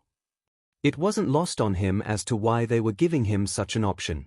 After all, just like Porcupine had said, he was nothing but a quirkless, worthless Deku. An invalid in today's society. Having someone bully a child under the watchful eyes of teachers and staff members was already bad enough. But for the bully to be a quirkless person, well, Tony could imagine the sort of news press that would undoubtedly gather in front of the courtyard. Tony could honestly care less as to what happens to Bakugo. He was already a lost cause the moment he had decided to leave his mark on the back of Tony's shoulder, a wound that time would heal but he would never forget. Nor plan to forgive anytime soon. He felt Inko squeeze his uninjured shoulder and Tony glanced up to find the woman's expression somber, forest green eyes glistening brightly with unshed tears. But beneath all that was something lurking deep within the darkness of her irises, a strong conviction that she would be there to support what he ended up deciding, 100%. Swallowing, Tony turned his gaze over to Bakugo, watching as the young boy stared mulishly down at the ground, tiny tremors wrecking his small body as he held back his tears. No longer was he the cocky kid who tried to use his quirk on Tony but now a scared little porcupine. Without his knowledge a new memory drifted in, of something that had happened long ago seen through the lens of rose-colored glasses. It was of him and Bakugo, both 4 years old and walking together somewhere in the afternoon sunlight with 2 small silver packages in their hands. When they ripped it out at the same time, revealing duplicate trading cards of All Might in all his spandex shiny glory, both himself and Bakugo broke out into matching wide grins as they brought the cards up close to the setting sun. Look, Kaken, Tony heard himself say in a squeaky high-pitched voice. We both got the same card. That means we're going to be hero buddies. Smirking, Kaken looked back at him with dark red eyes ablaze with excitement. His laughter was bright like the sparks of firecrackers on the 4th of July festival and slung a casual arm around Tony's shoulders allowing Tony to catch a scent of his sweat sweet caramel and baby powder. Just make sure you can keep up with me, nerd. As the memory faded, Tony chewed on the bottom of his lips, carefully weighing the options that had been set before him. On one hand it would do Bakugo some good if he was taught the severe consequences of his actions, however inconsequential he thought he might be, but on the other hand, Tony made his decision. I don't know about expulsion, but I think therapy and anger management classes can work. I am such a terrible mother, was the first thing Inko said the moment they got back home. Blinking, Tony balanced on one foot as he tried to remove the other with his uninjured arm. Once he completed the rather tedious task, he directed his gaze over to the woman to find her standing still listlessly by the doorway, eyes unfocused as she clenched a pamphlet that a lovely hospital staff had given to her after helping them retrieve some fallen items off from the ground with her telekinesis quirk. It was for a nursing school program, one of those accelerated ones that catered to middle-aged folks who still dreamed of achieving a degree in something with medicine without saddling themselves with the pricey lifelong debt of medical school. He quietly approached the woman with slow, carefully measured steps, not wanting to scare her with his presence. You're not, he began softly only to have Inko throw up her hands, nearly knocking him over in her rage.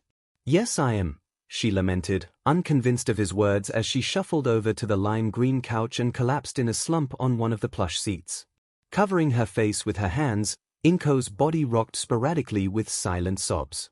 Tony's heart clenched in 2 places as he made his way to sit beside her, tentatively placing a hand onto her shaking shoulder. You're not, he insisted, trying again. Inko didn't answer, but she shook her head vigorously, the strands of green from her hair whipping across her eyes. Silence enveloped around them, and Tony stared at nothing in particular as he listened to her cries, continuing to rub small circles onto her shoulder. Eventually, she calmed down and then spoke, her voice pitifully low and broken from decades of unsaid suffering. I knew. Tony blinked. He wondered if he had misheard her. Come again, he asked. Slowly, Inko lifted up her head from her hands to meet his eyes, and he was quite taken aback at how much emotion swirled within the depths of her green eyes. She wore her heart on her sleeve, and Tony was given a front row seat of the inner turmoil that plagued her deepest thoughts, that she had apparently hidden from her own son all these years. "I knew," she repeated, clearly struggling to keep herself together. Tony gave her shoulder a gentle squeeze and she took a long gasp of fresh air down into her lungs.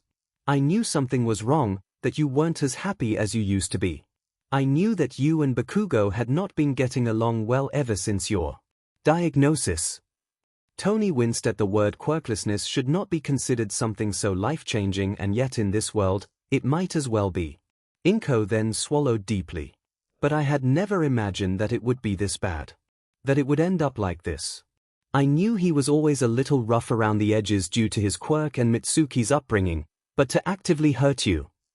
Her expression suddenly morphed into something frantic as she twisted her body around to properly face him, startling Tony as Inko lifted her hands up to cup both of his cheeks, her eyes searching for something that only she could find. Did he always do this, Izuku?" Her voice broke as she asked. "Was Bakugo bullying you for so long and I was simply too blind to notice it? Whenever you two were out playing your little hero games in the park by our apartment, coming home with a couple of cuts and bruises, I would fret and worry about your safety. But you would insist to me that it was all from some friendly roughhousing." Fresh tears pooled at the edges of her eyes. "But that wasn't true, wasn't it, Izuku? You weren't telling me everything. You didn't tell me the whole truth." Peering straight into her endless unyielding gaze, Tony found himself at a loss for words. Because it was true. However short he had lived this second life, the memories of the Izuku from before him still lingered in the back of his mind, playing out in an endless loop. He knew what it felt to be diagnosed as quirkless at the tender age of 4. He knew what it was like to be the only student in his whole elementary class to not have a quirk. He knew the immense pain and suffering Bakugo and his gangs had inflicted onto him all these past years, every faded scar on his skin a testimony of his ex-best friend's relentless path toward destruction. Swallowing, Tony slowly, but firmly gave a nod of his head. "Yes," was his answer. For a moment, the word hung in the blistering silence that followed after he had spoken, and Inko stared for an additional minute more before her expression cracked like glass and a horrible cry finally escaped through her lips. Her body shook as a torrent of tears cascaded down her plump rosy face, and all Tony could do was watch silently as Inko, his mother, went through the 5 stages of grief all within a span of a minute. "I'm sorry," she reeled him in close, burying her face onto the fluff of his hair. I'm so sorry," she continued on mumbling, her voice hoarse from her cries. She rocked their bodies together back and forth as if she was trying to soothe him despite it having the opposite effect for him, but Tony didn't dare to complain. Instead, he simply wrapped his own arms around her, letting the aroma of her perfume sweet melon eased his aching heart as he closed his eyes. "I'm so sorry," she said again. "I know," Tony whispered to himself, "I know." Tony was awoken by a splash of ocean water on his face. Bolting straight up, Tony sputtered out an incoherent storm of curses as salt water stung his eyes. "The F-dash!" he grumbled as he vigorously tried to wipe his eyes. "Why did you do that, Mr. Stark?" a familiar high-pitched voice said from somewhere close by. Finally getting the water out of his eyes, Tony was greeted by the angry cherubic face of one Midoriya Izuku. The boy loomed over him, clutching a bucket of ocean water between his hands as an unnatural scowl formed around his lips. Oddly, Tony thought it reminded him eerily of Bakugo. When he took too long to answer, he got another splash of water in return. "Seriously?" Tony growled, rubbing his eyes some more and ended up only getting sand all over his face. "Yes," was Izuku's childish response, and there was the faint sound of more water being scooped up in the background. Getting fed up with this and reaching the limit of his, admittedly, short patience, Tony scrambled up to his feet, using his full height to tower over the younger boy. "Mind explaining to me why you decided to throw a temper tantrum, kid?" Stubbornly meeting Tony's gaze with a tilt of his own head, Izuku pouted. "You punched Kaken. As if that would properly explain everything." "Oh," Tony blinked, then widening his eyes in realization. "You mean porcupine?" A scandalized squeak left Izuku's mouth as he tossed the bucket of water onto Tony, who narrowly dodged it at the last second. "His not porcupine," The boy growled, stomping his tiny feet as the attack missed, the stars within his eyes glowing red in his anger. His Kaken. My best friend. Tony couldn't stop the ugly snort from escaping his nose. Beansprout, I'm going to impart some of my infinite wizardly wisdom onto you. That brat you call a best friend, making sure to add in some additional air quotes to get his point across, is a frenemy at best or a glorified bully at worst. Not the sort of person you want hanging around with you. Not that I would know. Tony silently doesn't add. Izuku took no heed of his words, frowning deeply as he began to scoop more water into his bucket. They were back on the beach again. This time the sun was setting, the sky a deep bruise-colored purple. The waves of the ocean were choppy this time, high crests of dark water crashing onto the shoreline with ferocity. Tony flinched when he heard the distinct but faint crack of thunder somewhere in the distance, but try as he might, he could find no speck of rain clouds anywhere within their vicinity. So distracted that he almost missed the splash of water Izuku had tried to aim at him, hitting his feet instead of his face. All right, Beansprout. Tony had had enough of this. It was like dealing with Morgan all over again. He reached down and wrestled the bucket away from the boy's hands, and then scooped him up like he weighed nothing more than a bag of rice, which wasn't unusual given how little the boy was over his shoulders. Izuku howled, banging his small hands onto Tony's back in protest, but he might as well have not tried as Tony felt nothing.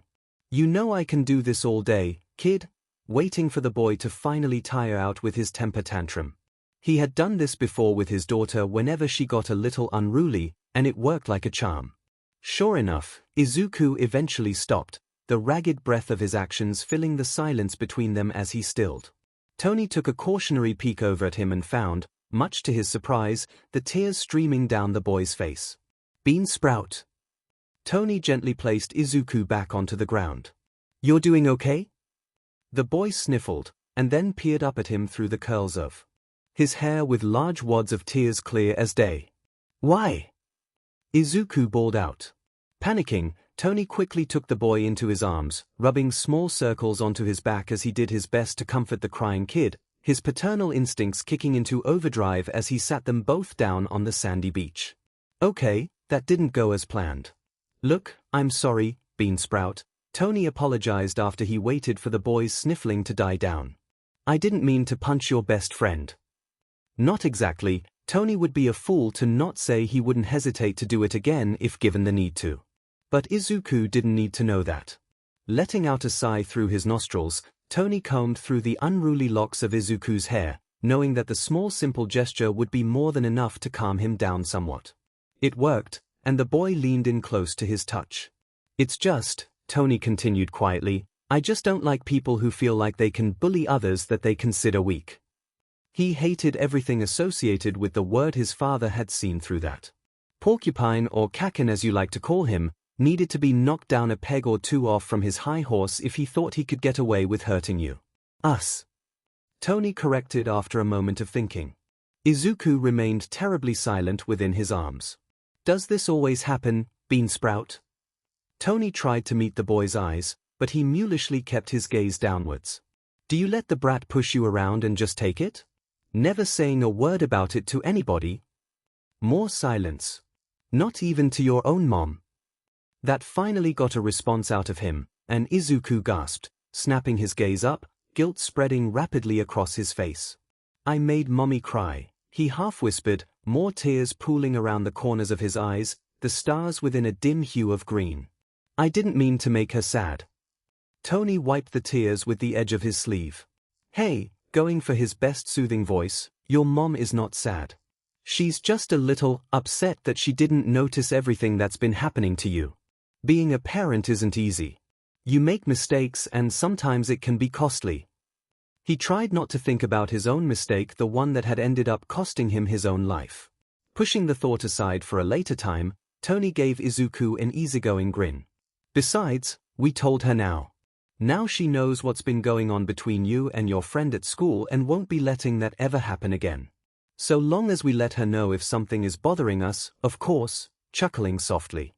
That's a good thing, right, Beansprout? A sniffle, but the boy slowly nodded his head. Without any hesitation, he wiped his snot-riddled face onto the bottom of Tony's shirt, who tried not to grimace at being used as a glorified tissue. They settled together on the sandy beach, watching the sun set as Izuku leaned his head against Tony's chest for comfort. "But you didn't have to punch, Kaken," the boy spoke up again, and Tony repressed an exasperated groan as he figured it would be better to let the boy scold him for his reckless actions than make him cry again. "You almost got him expelled." The boy pulled away briefly to shoot him a serious look, and Tony couldn't stop the slight chuckle from bursting out from his lips at how odd the expression appeared on his chubby adorable face. "Sure, Beansprout."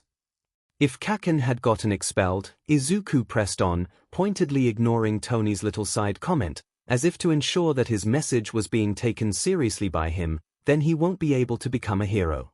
And he should be a hero, because he has such an amazing awesome quirk that is super strong and perfect for fighting villains. Tony raised a brow at all the compliments the boy was giving to Porcupine and couldn't help but wonder if the adoration was a sign of something deeper. And the boy suddenly looked away, rubbing his hands together in a nervous-like manner as the silence stretched between them for a long second. "And Kaken can do pretty much everything I can't do. Like, be a hero." Izuku flinched as if burned, turning back to Tony with forest green eyes widening to astronomical proportions. "Well, I call bullshit," Tony declared with a quick shake of his head. The boy's mouth hung open, but Tony continued before he could say another word.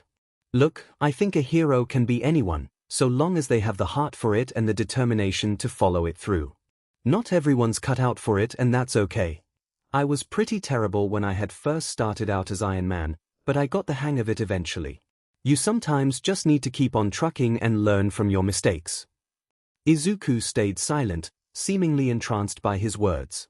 And if that porcupine brat is supposed to be a charming example of how a hero should be conducting in your world, then I gotta say, Beansprout, your society needs some fixing. Shuffling his thoughts around, Tony wasn't sure how to end his little speech, so he came up with the next best thing he had overheard Peter once used during their Avengers team-up meeting. "So, Beansprout, what I'm trying to say is..."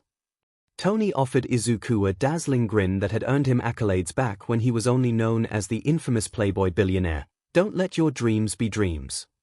Somehow, almost impossibly, Izuku's eyes grew even wider, the stars within a swirl of red, green and yellow.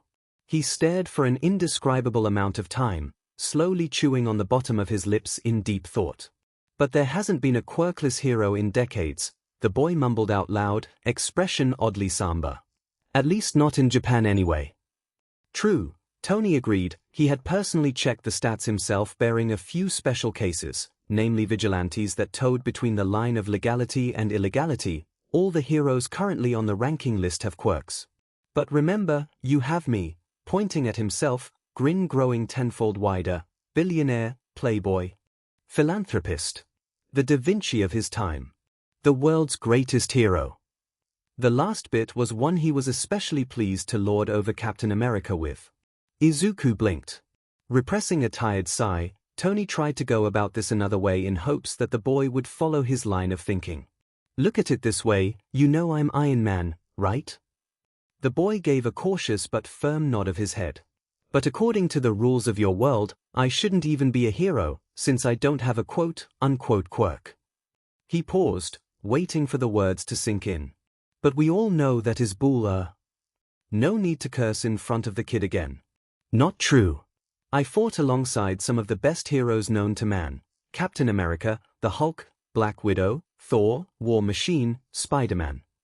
Izuku's eyes sparkled at that. "I think I can say I am just as much of a hero, if not more, than those guys." Tony then shrugged his shoulders. "So, what makes you think I am any different from someone like All Might?" Izuku stayed silent, contemplating deeply on Tony's rhetorical question. A flicker of hope ignited within his eyes only to snuff out a second later like candlelight in the wind. "But, Mr. Stark." A defeated sigh escaped the boy's lips as his shoulders drooped, and it took a considerable amount of effort for Tony to not want to grab the kid and shake him out of his gloomy funk. "I'm not as awesome as you are. I'm not super smart, nor super nice, or even really likable." Curling into himself, Tears started to drip down his cheeks, tiny blots of dead stars mixed in the clear blue liquid. I'm just Deku. A useless, stupid, quirkless Deku. Tony gritted his teeth. Right now, he wanted nothing more than to punch the living daylights out of Bakugo for being the main source of Izuku's grief and pain. But I really want to be one. Izuku's pleas broke through his murderous thoughts of a certain porcupine brat. The wind was picking up again, harsh bits of yellow sand whipping relentlessly across Tony's face. He could hardly see a thing. I really wanna be a hero. Bean Sprout. The wind was a vengeful tempest. Tony felt himself being propelled away from the boy, strong gusts carrying him effortlessly off from his feet. Trying to find purchase with his fingers deep in the sand, Tony screamed once last time, watching as Izuku's figure started to fade with the growing sandstorm. Bean Sprout. His eyes opened to the familiar all-might plastered walls of his bedroom. Tony stayed like that for a long moment, his right arm still outstretched from when he had tried to reach for the young boy. I really wanna be a hero. He lowered his arm back down to his side, and Tony let out a frustrated scream into the air. Damn it. Turned out there was a lot one can do if given a week-long vacation from school. After the whole fight with Bakugo, it had been decided by the principal to have both him and the other boys suspended for causing disruption inside their school with their impromptu. For Tony it was 1 week, and for Bakugo it was 2 weeks, enough time for him to slightly recover from the burn wound Porcupine had inflicted onto his right shoulder. The friendly nurses and doctors at the Central Musutafu Hospital had done their best to help soothe the worst of his pain, but a scar will remain in the shape of an elementary school kid's handprint. With proper care and copious amounts of ointment, it was starting to fade from a sear red to a light pink, and Tony had faith that it would be something that wouldn't be too noticeable unless one looked closely. In the meantime, he spent most of his time in the study room, searching on the computer for more information about heroes and the way they operate in Japan specifically. The sorts of schools that bolster such a crowd were numerous, though very few could claim to be of the same prestige and height as Yui High School, the school where All Might, himself, had supposedly been an alumnus. For Yui, they offer an array of tracks centered around heroics and beyond. The first was the Hero Department, where students looking for the best education possible for their heroic careers with a stellar cast of staff and teachers. The next was the Support Department, where students with an eye for technology were encouraged to apply and hone their skills to help heroes out in the field. Another was the Management Department, a sort of catch-all for students who enjoy heroics but neither had the determination nor talent to go into the first two departments. Those in this department work to create potential businesses with heroes looking to expand their reach to the general public. And last, and certainly in some cases, least, was the General Department. Aptly named for how diverse the courses available are for those who were not able to pass the hero entrance examination or had no desire to do anything with heroics. Those looking to enter a top university, or more, were often found filling the seats of that particular department. Interestingly enough, Tony had found that there had been a few unique instances where someone from the General Department could be transferred to the Hero Department if shown considerable talent during the sports festival. However, such cases were extremely rare given the immense difficulty it was to pull off such a task. His searches yielded little information about what the Hero Entrance Examination consisted of, though plenty of second-hand accounts could be found on forums by would-be applicants who would tell their tale to anybody interested in listening. The general consensus was that it was randomized every year, with no two exams ever being exactly alike. The written portion was pretty simple if one knew what to study, covering an array of topics such as arithmetic and basic biology. It was the practical portion of the exam that many had deemed most important, and those were kept secret up onto the day of the exam. Further reading revealed an interesting tidbit. There was no barrier on whether or not a person had to have a quirk or not to apply for the examination, and even better, handmade weapons were allowed. Smiling brightly, Tony brought another empty notebook from a nearby stack and started writing the words Tony's absolutely brilliant ideas, number 1 on the cover. Time to get to work. Promise me something, Izuku. Pulling himself slightly away from the woman's comforting embrace, Tony tilted his head to meet Inko's gaze, confusion on his face. She hiccuped, keeping her grip onto him as her forest green eyes shimmer beneath a pool of crystal blue tears. Promise me. Her breath came in a whisper, an undercurrent of emotions she was trying desperately to keep at bay. That if something is truly bothering you, that you'll tell me. That you won't be afraid anymore to keep everything to yourself again. Don't. Here she took another gasp of breath, a fresh wave of tears streaming down her cheeks. Don't let it eat you up inside. Know that I will always be there to support you no matter what happens, and even if things go bad, know that I will try my absolute best to be the best mom I could possibly be for you. Beneath his fingers, her body shook silently with tremors. Promise me that, Izuku. Please. Tony felt like he couldn't breathe. In a different life, his mother had been the exact same. Hoping that he would change his bad boy behavior and tumultuous relationship with his father. He never had a chance to show her how much he truly loved her. Swallowing, Tony gave Inko his mother a hesitant nod of his head. I promise. Will you be all right, sweetie? Inko asked for what must have been the 10th time since the two of them had left their apartment building. The weather today was a balmy 20 degrees Celsius, the wind light and pleasant on his face as Tony stared up at the cloudless sky. Yeah, I'll be fine, he finally answered after the silence stretched on for too long. He managed to smile as he met her concerned gaze. You don't have to worry about little old me. Inko pressed her lips together, obviously not convinced but relented anyway with a low sigh. If you say so, sweetie. They continued to walk the now familiar path to the bus stop a few blocks away from their apartment. It was Friday and Tony had spent most of the week searching more about the world he had awoken to and preparing for the UE entrance exam. He already had it set in his mind to apply when he came of age regardless of whether or not he successfully passed. He planned to show Japan, and the world at large, what a quirkless person could really do.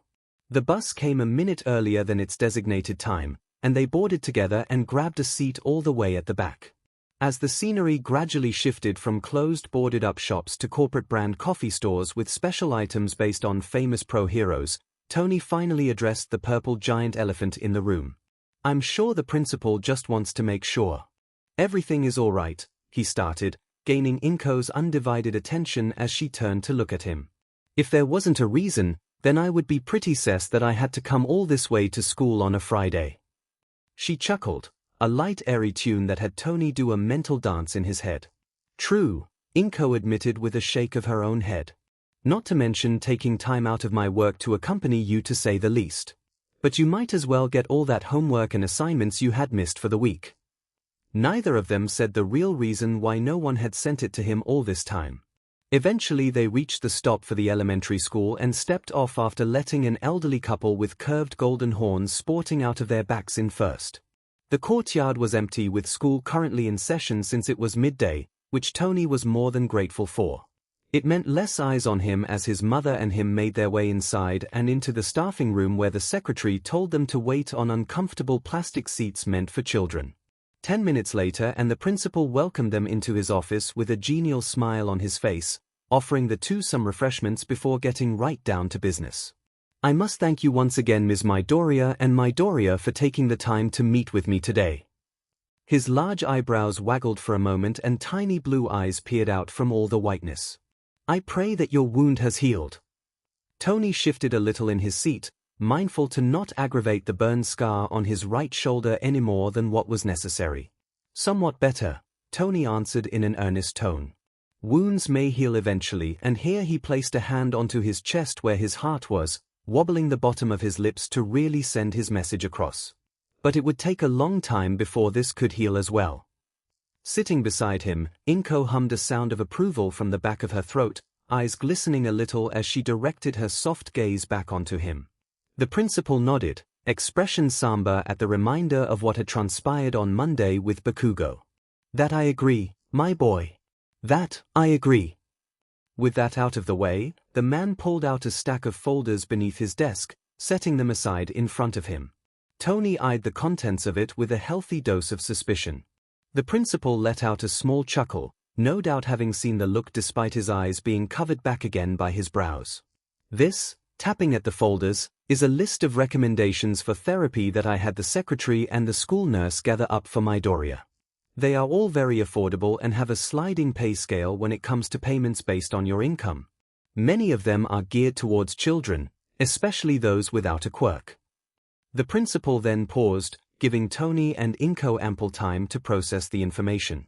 Chancing a quirk glance, Tony found the woman, his mother, with an unreadable expression, lips pressed firmly into a firm thin line across her face as she stared at the stack of folders. "Thank you, Principal Sasaki," Inko finally said after a moment of solemn silence. Her voice was uncharacteristically tight, and Tony briefly wondered if she was disappointed that things had to go so badly for her son for his bullying to be finally taken seriously enough by the administration. "We appreciate it and will use your sources thoroughly." "You are most welcome." The principal turned his head over to Tony and he gave the man a low dip of his head, murmuring his thanks as well.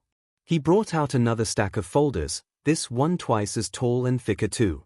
"I also took the liberty of asking all of your teachers to send me the homework and assignments for this week and next. Since we only just started this semester, there isn't too much work." The principal pushed it forward toward Tony. "But if you need any additional time, do let me know and I can arrange it." Tony doesn't move to take it. He hated being handed things. "That won't be necessary," crossing his arms instead. "I can handle it." White brows shot up high, and the principal stared at him with wide blue eyes, clearly taken aback by the curtness of his voice. I see," he stuttered before clearing his throat, undoubtedly trying to gain control of the situation again.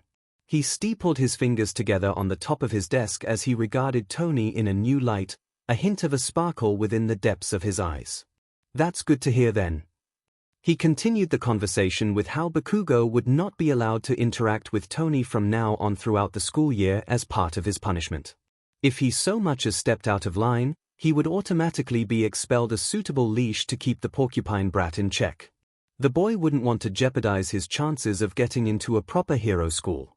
By the time they were done, Tony was more than ready to head back home and sleep. Both he and Inko bowed to the principal once more before making their way out of the school building and into the afternoon sunlight. "Well, that went all right," Inko said as they walked to the bus stop. Few people were out on the streets at this time, so they had ample space to sit at the waiting benches. She folded her legs together, clutching the tiny red purse on her lap as she looked around with a sharp frown. The neighborhood the elementary school was in wasn't as rough as the apartment they currently resided in, but being overly cautious seemed to be the norm for her. "I'm just glad Bakugo won't be bothering you ever again," she continued. "Yeah." Tony readjusted the straps of his yellow backpack on his shoulders. He was glad he had brought it with him for the trip as he could carry all the homework and papers that were given to him by the principal. Leaning back on the beach, he sighed briefly to himself, glad that the worst had passed over them without any major issues. Still SCKS. It took me being injured for them to take it. Seriously enough. Inko hummed in agreement, a ripple of anger passing over her expression. They stayed like this for a couple of minutes, each lost in their own thoughts until Inko decided to break the silence with a question. "Would you like to get some katsudon, Izuku?" Tony blinked, brain processing the question for a short moment. He hadn't eaten much since they had left home, and his stomach growled in response before he could open his mouth, causing Inko to giggle into her hand, barely suppressing the tiny smile that had blossomed over her lips. Face flushed, Tony shrugged with his good shoulder. "Well, you already know my answer." Taking a bite out of the crispy breaded chicken, Tony nearly emmed in delight as the flavor and spikis exploded in his mouth. Swallowing after chewing the piece for a few times, he bit onto another bigger piece, savoring the taste for longer this time around. Sitting across from him, Inko's lips twitched into a somewhat semblance of an amused smile. "Good, right?" she asked, scooping some white rice into her mouth. Tony swallowed after a long moment. "Freaking amazing. My compliments to the chef." They were in a restaurant somewhere in downtown Musutafu, near Inko's place of work and a hot spot for hungry salary workers and tourists alike looking to find hidden gems within the small city. Sandwiched between a low-ranking hero agency and a tiny public library, the restaurant Inko had taken him to was traditional in every sense of the way, with wooden panels decorated with oil paintings depicting various wintry landscapes throughout Japan and low seating tables. It offered a variety of dishes, most prominently the donburi items like gyudon, butadon, and of course, katsudon. Chuckling, Inko took a sip of her green tea. I'm glad to hear that, sweetie. A few distances away from them, a television bolted down onto one of the walls was currently broadcasting the local news of the hour. The latest top story was a terrible train derailment on one of the express lines to Chiba caused by a villain who had used their quirk to escape police pursuit. Casualties have not yet been posted, but the heroes on the scene, including one Best Jeanist, the current number 4 hero in Japan, have been seen present in aiding relief to the victims and support to the Chiba Police Department, with most of the spotlight and camera focus heavily zoomed onto their heroic activities. As Tony watched, chewing on a piece of katsudon thoughtfully, he pondered more on the ambiguous relationship between pro-heroes and law enforcements. Law enforcements were technically heroes in their own rights. A police officer's duty was to protect and serve its citizens, while firefighters threw their life on the line to rescue those trapped in a dangerous fiery situation, and EMTs bring valuable resources to keep victims stable as they transport them to a nearby hospital. Each profession has their own special role to play, all important cogs to a well-oiled machine, and yet somehow over time, pro-heroes have thrown a sizable hard wrench into the equation, disrupting the entire processing line with all their apparent flashiness and quirks. Tony frowned. It wasn't like that back in his previous world. Despite their innate differences, the Avengers worked seamlessly, for the most part, together with the law enforcement when it came down to missions. SHELD, the Special American Governmental Counterterrorism and Central Intelligence Agency run by a hardass only known as Nick Fury, had been the reason why the Avengers had come to be, and had a cornucopia of capable agents who knew precisely how to deal with threats nationally or existentially. Such a symbiotic relationship doesn't seem to be apparent in Japan. They finish their lunch 30 minutes later, and after paying for the meal, not before mentioning to their waiter to inform the chef of Tony's compliments, they head outside, pausing briefly to enjoy the setting sunlight on their faces after spending time indoors. "Would you like to get some ice cream?" Inko asked. If Tony was suspicious of all the requests, he didn't show it in his face, simply nodding his affirmation as he followed her down the street. She weaved herself expertly amongst the crowd, taking the time to ensure her son was right beside her as they headed inside a 40-story commercial building where the ice cream parlor they were going to was located on the 5th floor. Life-size cutout cardboards of high-ranking heroes such as Endeavor, Best Jeanist, and even Gang Orca lined the front entrance to the store. A quick glance revealed a promotion of new flavors inspired by said heroes with a special discount for any students who happen to be enrolled in a hero school. Joining the rather long line of eager customers, Tony took a look around him. Quirks were truly something extraordinary. The person in front of them had medium-sized transparent wings like a butterfly on their back, while the couple behind them had nothing noticeable save for glowing orange eyes and shark-like teeth. Even the person manning the ice cream station had the ends of each of his arms shaped into curly tentacles, allowing the man to be able to scoop up multiple ice creams at the same time with relative ease. "Do you know what you want?" Inko's voice brought his attention back onto her as she strained her gaze at the overhead menu listing out all the delectable items for potential customers to order off from. "I'm thinking of something sweet like cookies and cream," she continued. Tony raised his head, taking in the menu as well. Sweets weren't his go-to food, though having an overactive daughter with a taste for expensive white Belgium chocolate had certainly changed that for a bit. "I don't know," he answered truthfully. "I think I'll ask the staff for their recommendations." Soon enough, it was their turn to order, and Inko asked for a small cup of cookies and cream with a bit of rainbow sprinkles and whipped cream as topping. The man happily obliged, and after he completed the task, turned to face Tony. "And what about you, little dude?" Glancing down at the rows and rows of ice cream flavors, Tony shrugged his shoulders. "I honestly don't know. Do you have any recommendations?" "Oh yeah." There was a twinkle in the man's brown eyes as he gestured over to the first row of flavors. All of these contain this month's newest sensation, A Taste of Heroics. Each flavor is based on a pro-hero and their special moves. Like this one, pointing at a practically full container of deep red and orange swirl sorbet, is based on Endeavor and his Flashfire Fist attack. Out of all the flavors, that one barely had any scoop marks on it. It's super spicy though, so it's not really a popular choice for most. Made sense. Tony couldn't imagine wanting to eat something hot with his cold dessert. Sounded like a complete oxymoron. His eyes drifted over to the last one, halfway done and colored a vibrant purple swirl with hints of silver in it. "What's that?" he asked, pointing at it. "Oh, that's based on Edgeshot and one of his special moves, Fishhook Snag," the staff answered brightly. "Dark and mysterious just like the hero himself, they say no like ever tastes the same twice." "Ah, so a mystery flavor then," Tony surmised dryly. "I'll take a small cup of that, please." Once they finished paying, they found seating near the back of the shop next to a trio set of indoor windows that allowed them access to the rest of the shoppers going about their day. People watching was one of his favorite activities to do with Pepper before the blip had happened, sometimes making small bets to see how long it would take for someone to recognize him first without his red and golden suit of armor.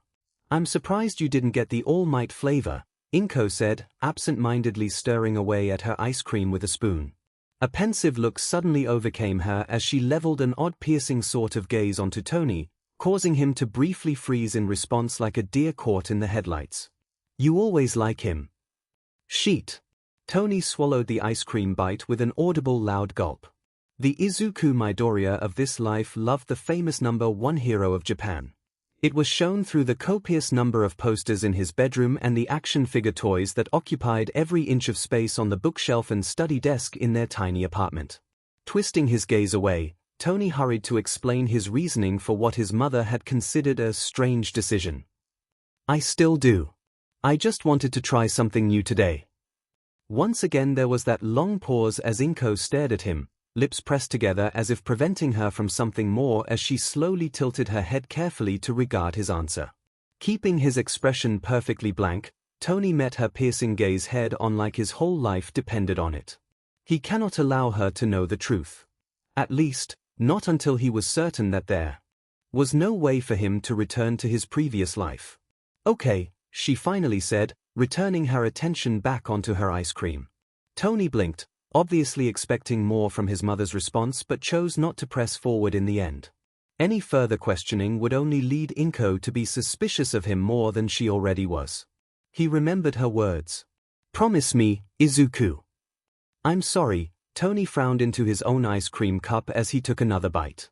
"I will tell you everything soon enough." Fortunately, the rest of the day quickly passed on without any notable events. They stopped to get some groceries on the way at a nearby marketplace in preparation for the weekend and encountered some police activity on the opposite side of the street. Whatever had happened had resulted in a storefront being collapsed with items and what looked to be blue sparkling feathers strewn all about on the sidewalk.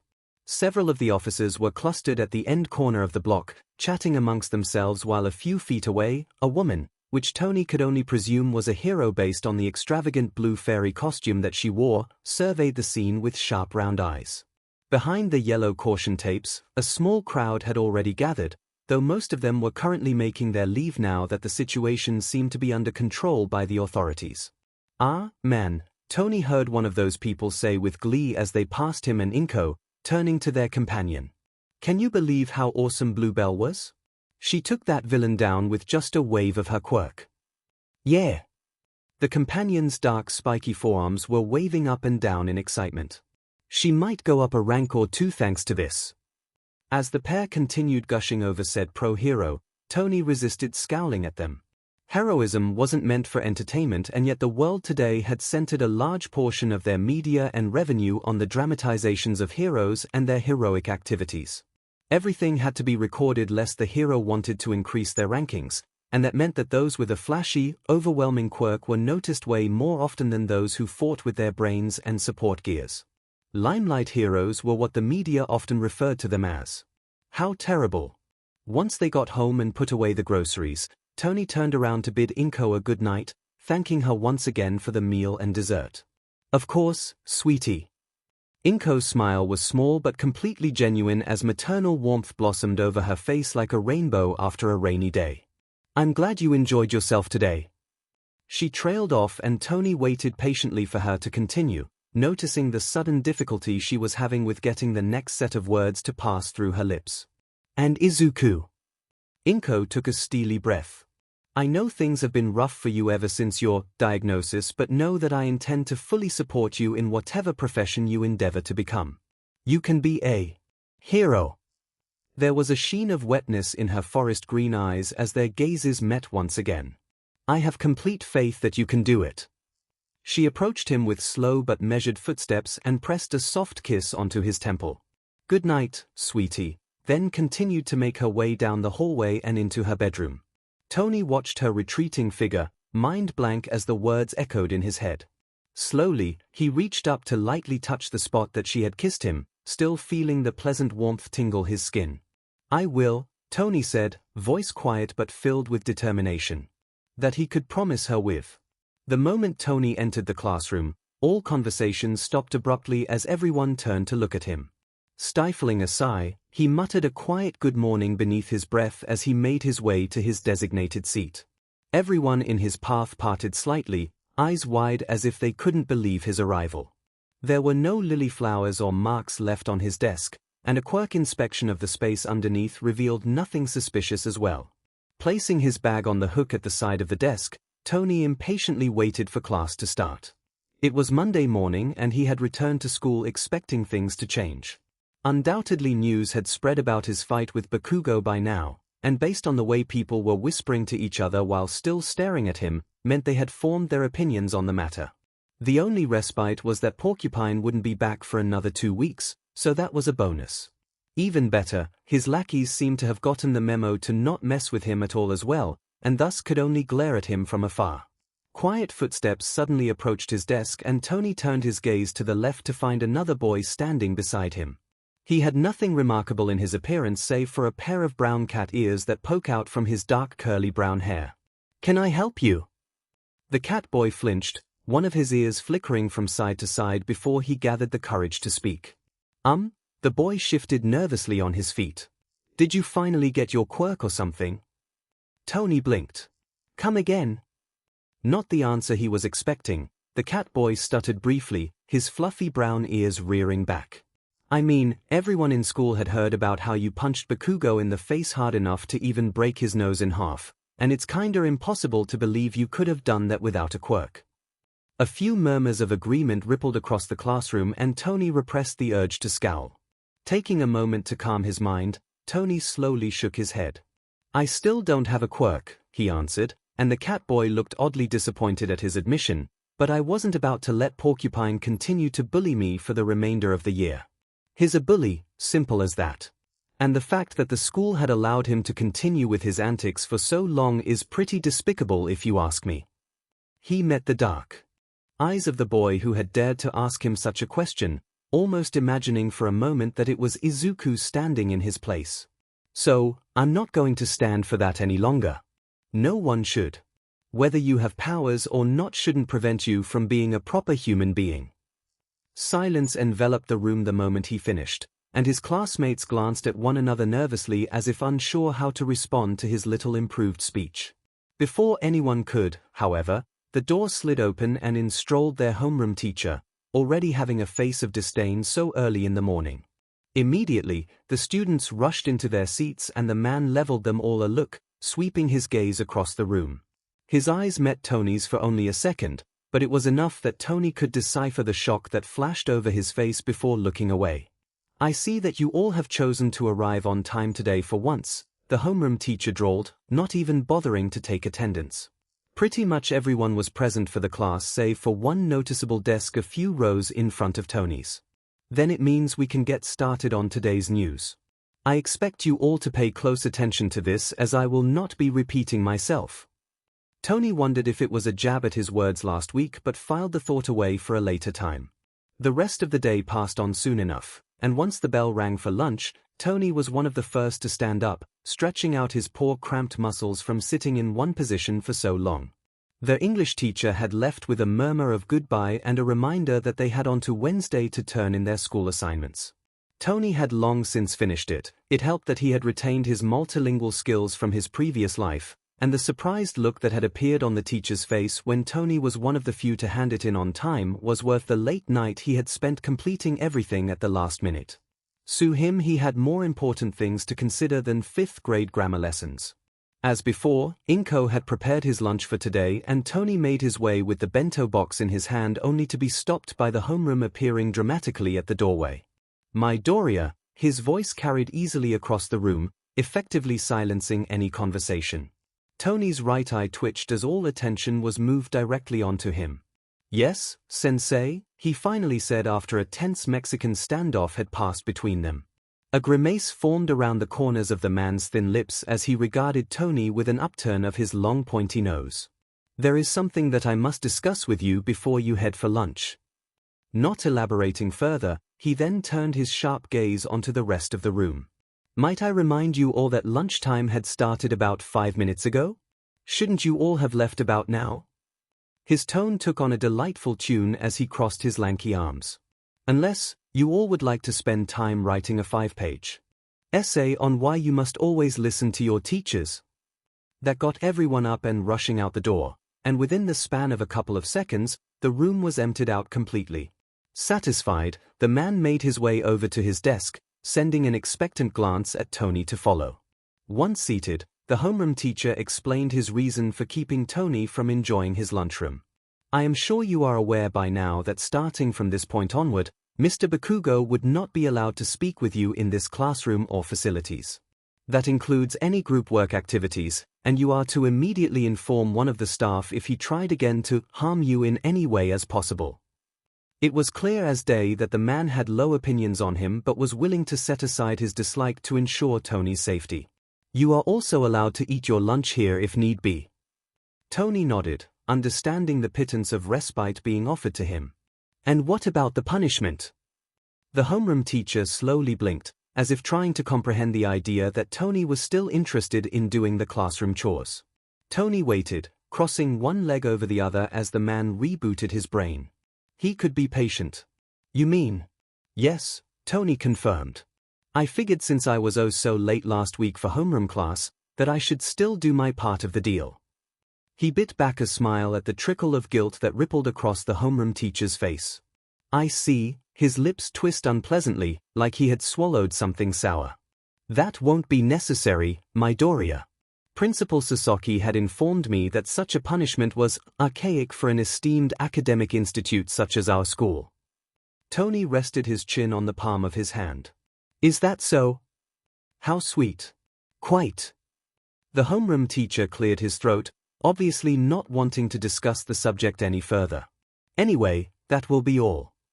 He turned his body away, grabbing some sheets of paper out from his briefcase, and Tony knew a clear dismissal when he saw one. Standing out from his seat, Tony started to head for the door only to stop halfway across the room. "I just want to know something, sensei." Tony turned around. The homeroom teacher peered up, not at all too pleased to find him still here. "Tough luck. Do you seriously dislike me so much because I don't have a quirk?" A loaded question, but he had to know. The man said nothing at first, only exhaling out a sigh through the nostrils of his long-pointed nose. He placed his red pen down and laced his fingers together on top of the papers he had been grading. "Perhaps," and Tony was a bit taken aback at the strange honesty. "But it's simply more than just that, Midoriya." The homeroom teacher was a tall lanky man, and he seemed to exude his impressive height even while seated. If one did not consider your null status as part of the equation, then one would see nothing but the exemplary skills you have managed to accomplish when it came to your academic work. You are one of my top students, non-disruptive in class, save for your excessive muttering at the worst of times, and extremely hard-working. Tony's eyes narrowed. "But—" Here the homeroom teacher pinched the bridge of his elongated nose, eyes shut closed for a brief moment. "But if you had wanted to pursue a career in something suitable like a doctor or a scientist, I would have gladly given you a personal recommendation." His eyes opened back, and the frostiness and rage embodied in them was a sure sight to behold. "But you had no interest in any of that." "Oh no. You wanted to be a hero. A profession that already has a mortality rate of 45% and that is already considering those with a quirk." The homeroom teacher viciously shook his head as if the very thought of someone like Izuku becoming a hero was ridiculous enough to even consider thinking about. "I have little faith that you, as a quirkless student, would have any chance of successfully passing the rigorous coursework of a hero school and obtaining a license. And even if you do manage to graduate, You would be killed the moment a villain decides to use their quirk on you when they find out you have no means to defend yourself or others without a quirk of your own. He leveled his cold gaze onto Tony, and the static image of his father Howard Stark took his place. That is why I dislike you, Midoriya. There is no shame in settling down for mediocrity. Not everyone can be a hero, nor should everyone become one too. Silence permeated the room as soon as the words left his homeroom teacher's lips, heavy and charged with a concurrent of energy that buzzed within Tony's chest. A fire had been lit. I see, he finally said after processing everything the homeroom teacher had said to him. It was quite a lot, he admitted, but well worth it as he finally figured out something essential that Izuku had probably wanted to know his entire life. And I thank you for that. If the homeroom teacher was surprised by the admission, he didn't show it. But I also want to let you know that you're wrong for believing that. The face of Howard Stark frowned deeply in response. I want to be a hero, and having a quirk or not shouldn't prevent me from becoming one. Tony strode purposefully back over to the homeroom teacher's desk, placing both of his hands down firmly onto the table as he leaned in closely enough till he was nose to pointed nose with the man. Surprisingly, the homeroom teacher stood his ground, which Tony gave him props for. And someday I will most certainly become one. So, I hope you will be there sitting on the sidelines to watch me reach for the stars and beyond. They both stared each other down, neither yielding till the homeroom teacher huffed out a grunt, finally ceding defeat, the static image of Howard Stark fading away in the background. Victory had never tasted so sweet inside his mouth. Tony woke up to the sound of yelling. An all-too-common occurrence in this part of his neighborhood on a Saturday morning. What was weird, however, was that it was seemingly coming from inside the apartment instead of outside, and Tony rubbed his sleepy-crusted eyes in confusion, gaze drifting over to the door of his bedroom. Whoever it was, they were loud. The yelling stopped for one blissful moment, then he heard the all-too-familiar sound of a smack and a shrill voice accompanying said action. At least say good morning, you demon brat. Tony's eyes grew wide. Praying that it wasn't who he thought it was, Tony hurried out of his bed, opening the door as he barreled his way down the hallway so fast that his socks made an audible sharp squeak against the faux wooden floor as he came right to a stop by the entrance to the joint living kitchen unit. All at once, several heads swiveled their gazes onto him, but Tony's eyes were solely on the porcupine who was standing by the television with his arms crossed and a sour expression. A red mark was visible on his right cheek. Once their eyes made direct contact, his face soured some more, and Porcupine quickly averted his gaze down to the floor. At least his nose was doing better, the number of gauzes and bandages were greatly reduced compared to 2 weeks ago, and it looked slightly less crooked from a certain angle. Sitting on the nearby couch were Bakugo's parents, who looked equally surprised to see him up so early. A quick glance at the clock revealed that the time was currently 7 in the morning. Way too dim and early to deal with something like this. Morning, sweetie, Inko said from her place by the kitchen stove. The coffee machine churned happily in the background as she gripped her mug with a little more force than necessary, her knuckles stark white in contrast to her normally pink skin tone. Did we wake you up? Not trusting himself to speak properly, Tony simply shook his head. Good to see that you're all right, Izuku. Porcupine's mother, Mitsuki, interjected, smoothing out the snarl on her face into something resembling a sort of weirdly small grin. It seemed she was as unused to smiling as she was scowling. We just came over to drop off a small gift for you and your mother. As an apology of sorts. It was only now that Tony realized the extremely large basket of assorted fruits and snacks resting on the low coffee table. There were neatly sliced pieces of melon, cherries, strawberries, and even a whole but pineapple with foreign-sounding chocolate bars and chips that Tony could see poking out from the plastic intricate wrapping. It looked expensive. A small gift, my butt, Tony smirked. The soft sounds of footsteps cladded in slippers cautiously approaching him jarred Tony back to the present, and he found Mitsuki standing before him, her facial expression, the perfect picture of long-term regret and disgruntledness, abashed undoubtedly by her son's growing attitude problems. Meeting her dark red eyes, the very color of oxygenated blood, Tony was a bit taken aback by how much Porcupine highly resembled her features right down to the same shade of hair color. It was eerily close.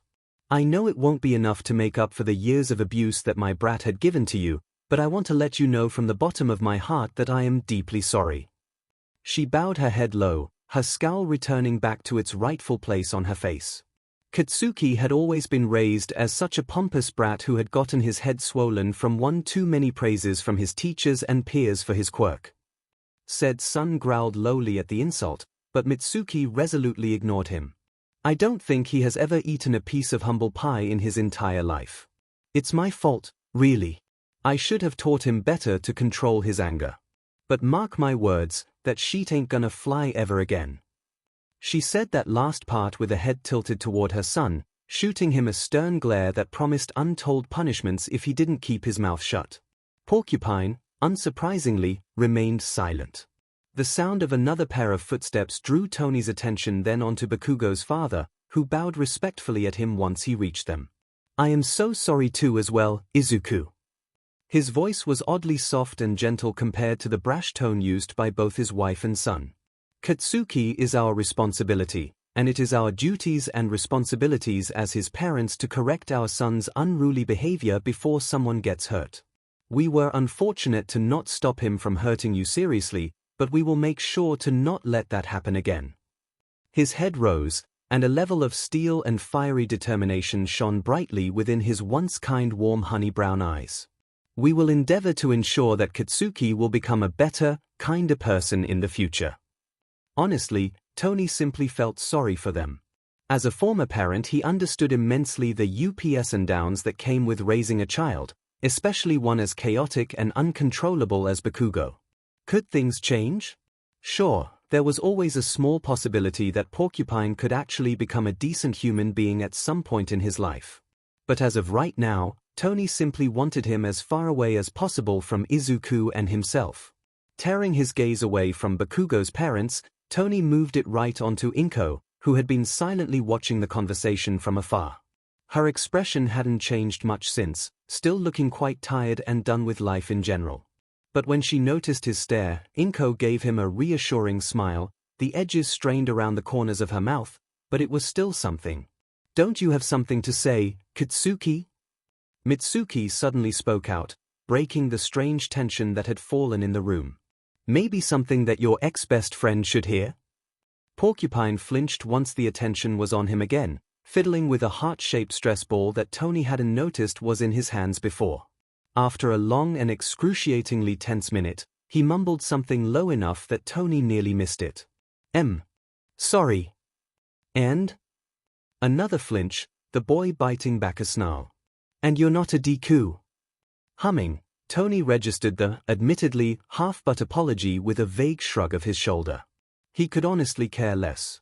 "I'm sure you're sorry," he began, taking the time to formulate the words in his head without letting his judgment get to him, "but it really means jack's hit if you don't back it up with some actions." Porcupine's dark red eyes had popped comically wide at the unexpected curse once again, and Tony swore he heard a strangled gasp come out from one of the parents. Most likely the father. "As I said before you decided to maim me for life and leave an everlasting scar on my right shoulder, I'm not the same person that I was before the spring break. I'm not a Deku." He paused deliberately, watching as the blonde boy furrowed his brows in apparent confusion as if he couldn't quite comprehend as to why that was. With a bright smile, Tony continued, determination cladding his voice for all to hear. "I'm Midoriya Izuku and I will become a hero." Life had, oddly enough, gotten substantially better since his fateful encounter with Porcupine and his parents. True to their words, Bakugo had not bothered him in class save beyond a few weird looks or a light scoff beneath his breath whenever they passed by, which Tony didn't mind at all nor paid any particular attention to. The rest of their classmates had also apparently reached some sort of a collective decision on who they should side with in the end and had been tentatively interacting with Tony from time to time. It wasn't like they were completely friends, but it was a far cry from the early days of a younger Izuku eating all by his lonesome. His witty charms had been slowly, but steadily eroding up people's previous misconceptions of himself, and by the time the first semester of school had finished, he had a small group of people who orbited around his social circle like satellites. "Any plans for summer break?" the cat boy, unironically named Nico, had asked as the final bell rang to signify the end of school. Japan's educational schedule was vastly different from what Tony was accustomed to back in America, and it took him some considerable seconds to formulate an answer as he gathered up all of his belongings back into his yellow backpack. Not really, he finally admitted. One of Nico's brown cat ears flickered. Seriously? The boy asked, clearly surprised by the admission. I would think you would have a whole itinerary planned out already. Tony bit back a smile. Gosh, it was honestly so adorable how much these kids sort of looked up to him. One of the satellites, a girl named Megumi with extremely thick black rectangular glasses and twine-braided dark blue pigtails, entered their conversation with a spring in her steps. I'm going with my parents to visit my grandparents in Saitama, she exclaimed with a clap of her hands. We're gonna see some of the shrines and museums there. Oh, that sounds like fun, Nico said, his brown cat tail swishing back and forth. Nice, Tony agreed. He had not yet visited any place beyond his home city of Musutafu, but he was itching to get some traveling mileage once he scourged up enough money. They continued to discuss more of their plans for the summer as they made their way out of the school and into the courtyard, joined by several additional satellites who hovered around Tony's all-encompassing, alluring presence. I'm throwing a pool party, one of them announced. Tony never quite got his name but associated the blonde hair and elf ears as miniature Legolas from the Lord of the Rings films. It also helped that the blonde boy could produce infinite amounts of exploding homing arrows at a whim. Miniature Legolas procured a set of envelopes decorated with embroidered lettering from his messenger bag and began to delegate them out to everyone around him. All of you are invited. Tony was slightly surprised to find himself receiving one as well and nodded his thanks. Based on the memories of a younger Midoriya Izuku, this would be the first time in almost a decade that he had been personally invited to a party without any parental interventions. A quick buzz from his phone in his pockets reminded Tony of his next objective, and he waved goodbye to all of his peers, promising to contact them every now and then for the summer. On the way out of the courtyard, he spotted Porcupine walking in the opposite direction, surprisingly not surrounded by his usual lackeys this time around. The two made brief eye contact, and the creases surrounding Bakugo's temple deepened significantly.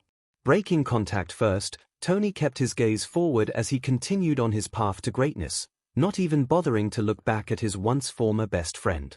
The past remained steadfastly behind him. The Takoba Municipal Beach Park was a sight for sore eyes.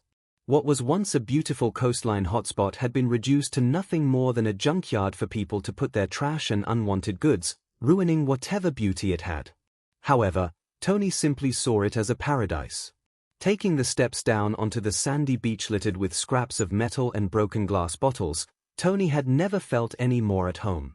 Procuring a set of thick yellow gloves from backpack, he set about searching through the wreckage, carefully putting aside anything he deemed useful into a pile behind him. He worked diligently, taking his sweet time assessing every piece in his hand with the eyes of an expert technician. The afternoon sun bore at the back of skin as he worked, sweat dripping down his temple as he took a moment to chug down a bottle of water. Admiring the view of the sparkling clear blue water several feet away, Tony mused on his luck on stumbling such a treasure trove during one of his afternoon's walks about the city in an effort to get acquainted with his new surroundings. Takoba Beach Park was located in a terribly bad neighborhood. One where crimes were rampant enough that even most pro-heroes were less inclined to patrol the area. Police presence was an all-too-common sight, and even now Tony spotted a pair of police officers patrolling the streets above him. By now, they were quite familiar with his presence here on the beach, though they would sometimes comment on the peculiarity of his interest in the junk littering the sparkling yellow sand. And for anyone who was daring, and stupid, enough to try and rob a poor little kid like himself, they would quickly find themselves on the bad end of a well-aimed punch to the solar plexus. Satisfied with today's findings, Tony packed the scraps into a loose tote bag. He would need to eventually purchase a wagon or something of similar usage if he wanted to carry anything heavier than a circuit board. A gleam of metal caught his eye on the way out, and Tony pried out a 20th century Roomba still with its proper packings and encased in styrofoam. Tony grinned. Jackpot! Bundling up the product in his arms, Tony finally walked up the stairs to the streets above. He had already informed Inko that he would be arriving home late, so she wouldn't worry heedlessly for his safety. The path to the nearest metro was a good couple of streets away, and Tony minded his surroundings, taking special note of the boarded-up stores and homeless street bums sleeping on wet cardboard boxes.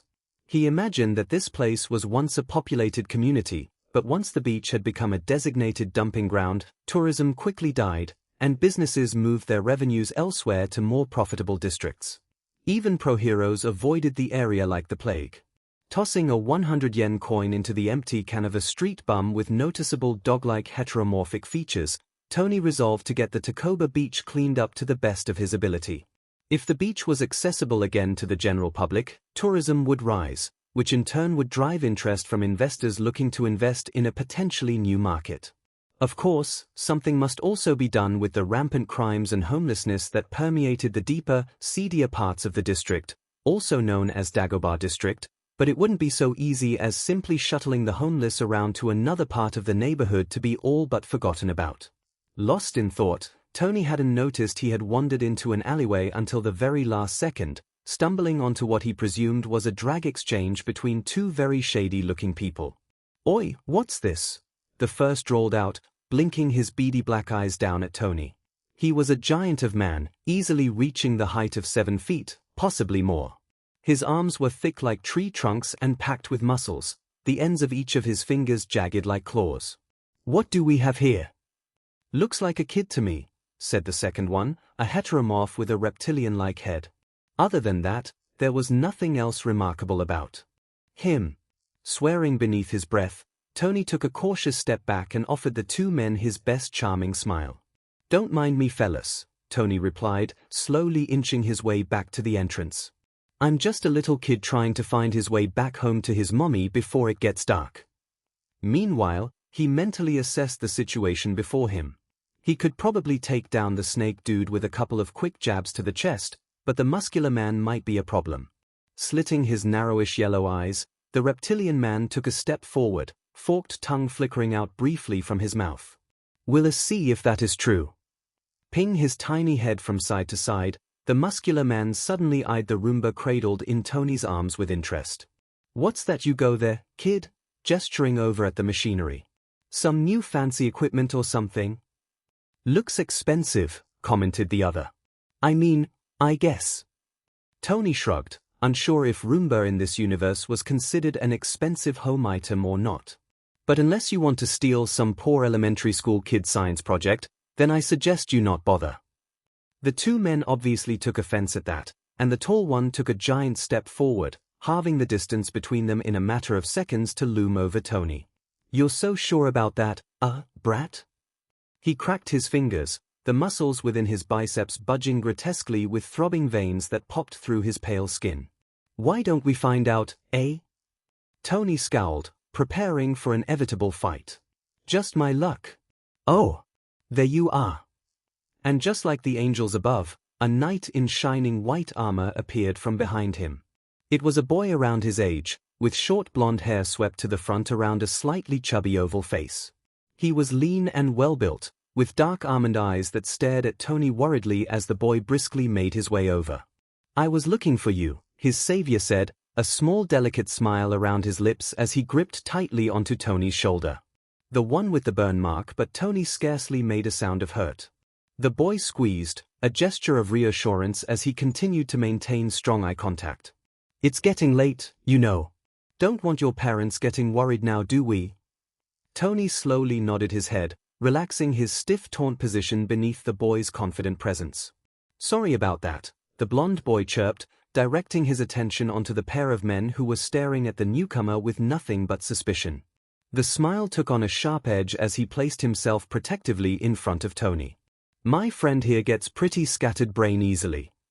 "For sure," Tony finally chimed in, laughing lightheartedly. "Must be my quirk acting up again." A big fat lie, but no one needed to know the whole truth. "So, once the laughter had died down, we'll be on our way now." His savior began to nudge Tony towards the exit, only to be stopped by a low growl emitting out in front of them. The taller man had moved, narrowing his black beady eyes at the two boys. "Don't be so sure about that, brats."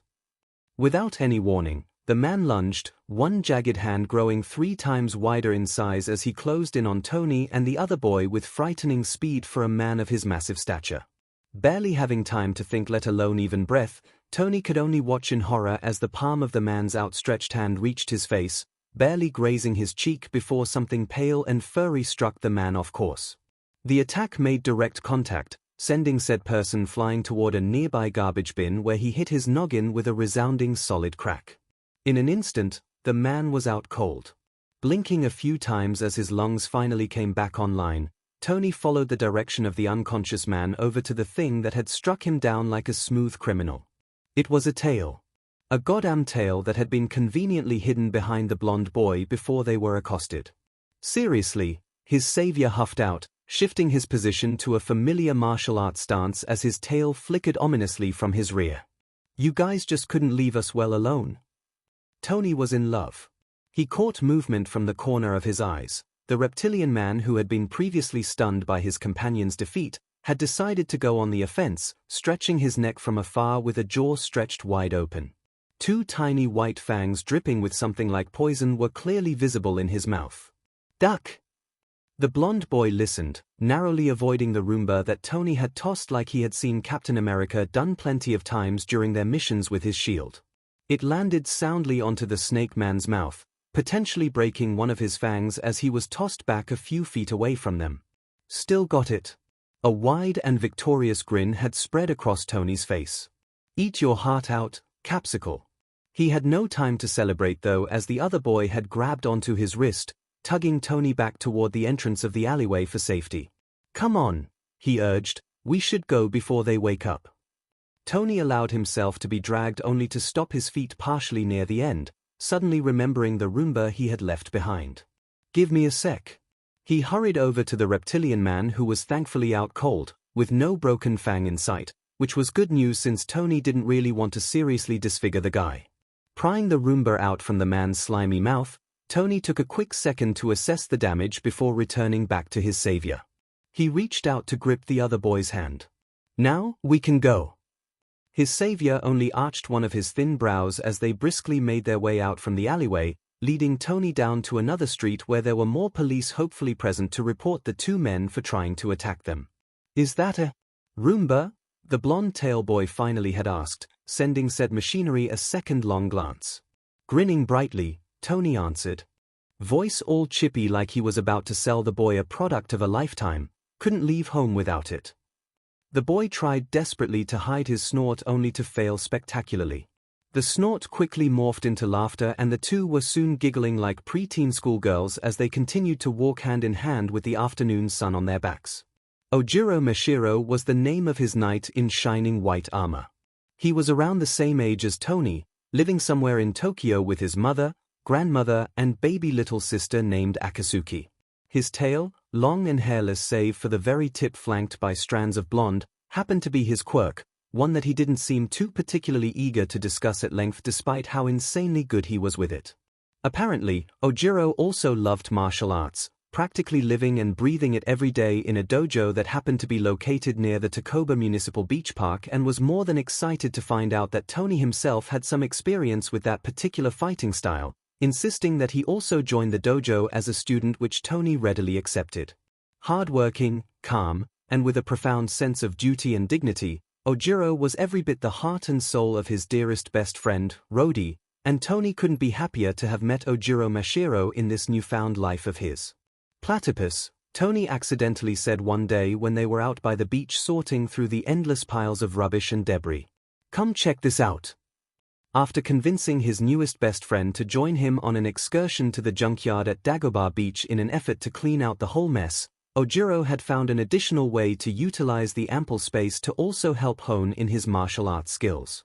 Creating makeshift punching bags with the broken-down machinery, and using his giant tail to break down the objects apart into easily sizable pieces to carry and then place into their respective dumping bins for proper disposal. Overall, Ojiro had thought of the cleanup as a noble cause and had been assisting Tony ever since. So, when his best friend didn't appear automatically by his side a few moments later, Tony looked up from the pile of garbage he had been sorting through, a screwdriver in one of his hands. Ojiro was staring him down with an odd sort of expression, brows furrowed, and lips heavily pursed in deep thought. Ojiro! The boy quickly shook his head. Sorry, apologizing as he made his way over, navigating through the shaky terrain with an ease of a seasoned pro. Once he arrived, he bent down low at Tony's current height level, turning his attention onto the radiator Tony had been meticulously dismantling for a good part of an hour. What did you want to show me? Narrowing his eyes, Tony wiped the oil stains on his gloves onto a nearby towel. One of the many things Ojiro had in common with Rody was, unfortunately for him, their sheer stubbornness in not admitting something was wrong until Tony pried it out from them with his bare hands. He had to handle this delicately lest he struck a nerve and caused his best friend to double down. Nothing important at the moment, tossing the towel to the side. Now facing the other boy, Tony carefully schooled his expression into something gentle and reassuring as to not spook his friend. Mind telling me what that was all about? At Ojiro's visible confusion, Tony explained his reasoning for the question. I called for you, and you kinda zoned out on me for a moment there. The creases between Ojiro's brows suddenly deepened, and his tail swished back and forth behind him, telegraphing his growing anxiety unbeknownst to himself. Oh! Clearly, his friend wasn't about to give him an answer, so Tony moved on to plan B. Look, I didn't mean any offense for calling you platypus, he said softly, averting his gaze to the gentle waves of the ocean only a short distance away from them. I meant it as a term of endearment since you remind me so much of a dear old friend. Someone I cherish till the end of time. An image of a smirking Rody appeared briefly in his head, and Tony couldn't stop himself from smiling. I love him like a brother, and whenever I see you, I just think of how much you two would have gotten along swingingly. Remembering bits and pieces of his previous life was never easy. So, if you would like me to not call you that, all you need to do is let me know and I won't ever do it again. Ojiro was silent, not showing any visible response to the words save for another swish of his tail. Eventually he spoke, breaking the silence of the crashing of oceanic waves and squeak of seagulls with the quiet somber tone of his deep voice. For a long time, people had referred to me as something other than Ojiro, he began, directing his attention onto Tony, and Tony made sure to maintain strong eye contact, knowing that his best friend would appreciate the silent gesture. I'm sure you know how people like me are treated in society. Heteromorphs is the current favored political term used to describe someone not quite human without demeaning them. But before all of that, before quirks were seen as the norm, demeaning words such as freaks, mutants, or even abominations, were used in the same way to demote us versus the rest of society. Tony remained silent but had twisted his features in displeasure. If being quirkless was considered a sin, being a heteromorphic was on whole another level of Dante's Inferno. Openly treated either with fear or contempt, those with clearly visible mutant-like features were often viewed as inhuman with lower chances of gaining suitable future prospects in terms of their career or relationships compared to their more human counterparts. At least Tony could pretend he had a quirk. Someone like Ojiro, whose only heteromorphic trait was his giant furless tail, would have a hard time finding potential jobs who weren't discriminatory against mutants, however illegal and unconstitutional that it was. Even in the hero rankings, those with dominant heteromorphic traits such as Gang Orca or Ryukyu were mostly seen in a different sort of light and scrutinized harshly by the media. Hell, as of recently, Gang Orca had even been nominated as 4th place in a highly popular teen magazine that was ranking pro-heroes who happened to look like villains. Unsurprisingly, Endeavor got 2nd place. Addressing said disparities had been such a difficult endeavor, one that had no clear-cut victories or much overwhelming support by politicians. Ojiro blinked, and Tony caught a glistening tear appearing at the corner of one of his eyes. People had called me many things, he continued, breathing lightly, accelerating as if he was back reliving in those horrible past memories. Monkey was a popular one. Tailboy or kangaroo was another, or even plain old boring Ojiro. That one was said so viciously that even the furry end of his tail had bristled like an enraged cat. I'm just never seen as Ojiro Mashiro. He rubbed his eyes. So, you can imagine my shock to hear you calling me platypus out of the blue. I didn't know what to think. Shaking his head, Ojiro clenched his hands as his gaze turned to the sandy ground. I thought that you wouldn't be like most people. That you would be different. Tony reached over to hug his best friend. They remain embraced like this for a very long moment, Tony pointedly ignoring the small hiccups emanating out from the young boy and the wet stains on his t-shirt. "I'm sorry," he whispered. "If I had known, I wouldn't have said it." Another hiccup, and Ojiro gradually shook his head once again. "It's fine. I didn't expect you to know." "Still." Tony pulled away briefly, using his thumb to gently wipe away the tear stains, a light blush erupting over Ojiro's face from the simple kind gesture. "I should have. After all, I know what it's like to be called names too." Ojiro was well aware of his quirkless status. It was one of the reasons they had bonded so quickly, as Ojiro's mother had no quirk of her own save for a tiny vestigial tail that was only there for cosmetic purposes. Closing his eyes once more again, Ojiro leaned his head against the curvature of Tony's right shoulder, his breathing evening out to a steady quiet lull that synced in time with the arrival of crashing waves. "That's true, Midoriya." They decided to take a short break right afterwards, and using their combined merger pool of money, were able to purchase a couple of chicken sandwiches and sweets from a nearby local 7. The poor teen cashier manning the front had taken absolute pity on them and had given them some day-old pork buns for free alongside with their food. Together, they eat their lunch on top of the staircase leading down to the beach, admiring their work so far as they eat. Much still needed to be done, but already there was a noticeable size of garbage removed from the beach and into the nearest dumpster bins. Tony estimated that it would take more than a year or so to completely clean the beach with just him and Ojiro alone. Maybe they should spread the word and get more people on board to help them out. Lost in thought on envisioning a machine to break down metal into efficient energy, he hadn't noticed his friend nudging him lightly on the shoulder. "Midoriya?" Tony turned to face his friend, swallowing a bite of his chicken sandwich. "What's up?"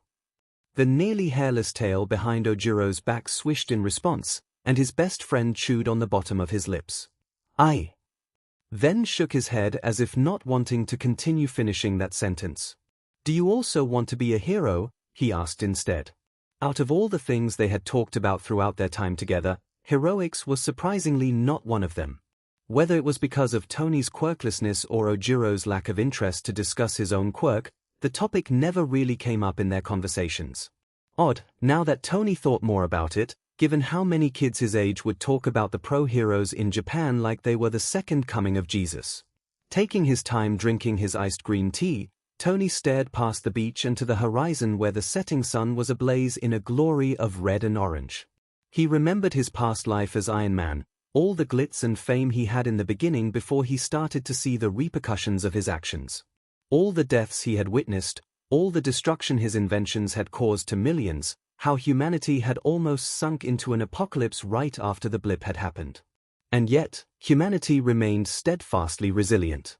He saw people from all walks of life come together to support one another through the difficult 5-year period, saw the world cheer as he and the rest of the Avengers defeated Thanos once and for all. A grin warmed its way across his face as Tony answered the question with a resolute, "Yes, I do want to become a hero." When he turned to face his friend again, Ojiro's dark eyes had widened for a fraction more than usual, his tail twitching in response to his declaration for a lifetime of heroism.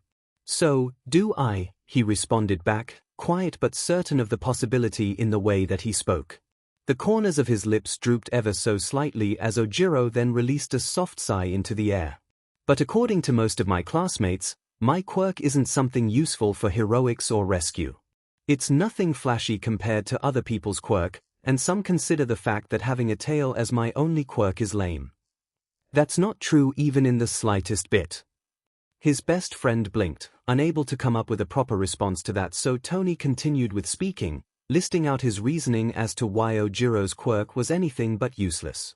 "For one, using his fingers to list them all out one at a time, you saved me with just your tail alone. Many people would expect a person to fight with only their fists or feet, but never a goddamn tail." That earned him a tiny squeak from Ojiro, and Tony resisted celebrating with a grin. "Two, you took it upon yourself to help me out even though we were complete strangers at the time. How many people can say that they are willing to help and actually mean it?" The wrinkles between Ojiro's brows grew in contemplation. "And three, here," Tony really smiled, giving his best friend a wink as well. You can't say you're not a hero when I already think you are one for saving me. A light blush darkened Ojiro's pale skin tone as he swiftly averted his gaze away in embarrassment. He coughed. I see. Once he gathered his composure back again, Ojiro returned his attention back over to Tony, a hesitant but small smile gracing part of his features. Thank you, he said with clear open honesty, his tail curling around Tony's frame as an unspoken gesture of his appreciation. No one had ever said anything like that to me before. Well, that's their loss. Chuckling, Ojiro seemed inclined to agree for once.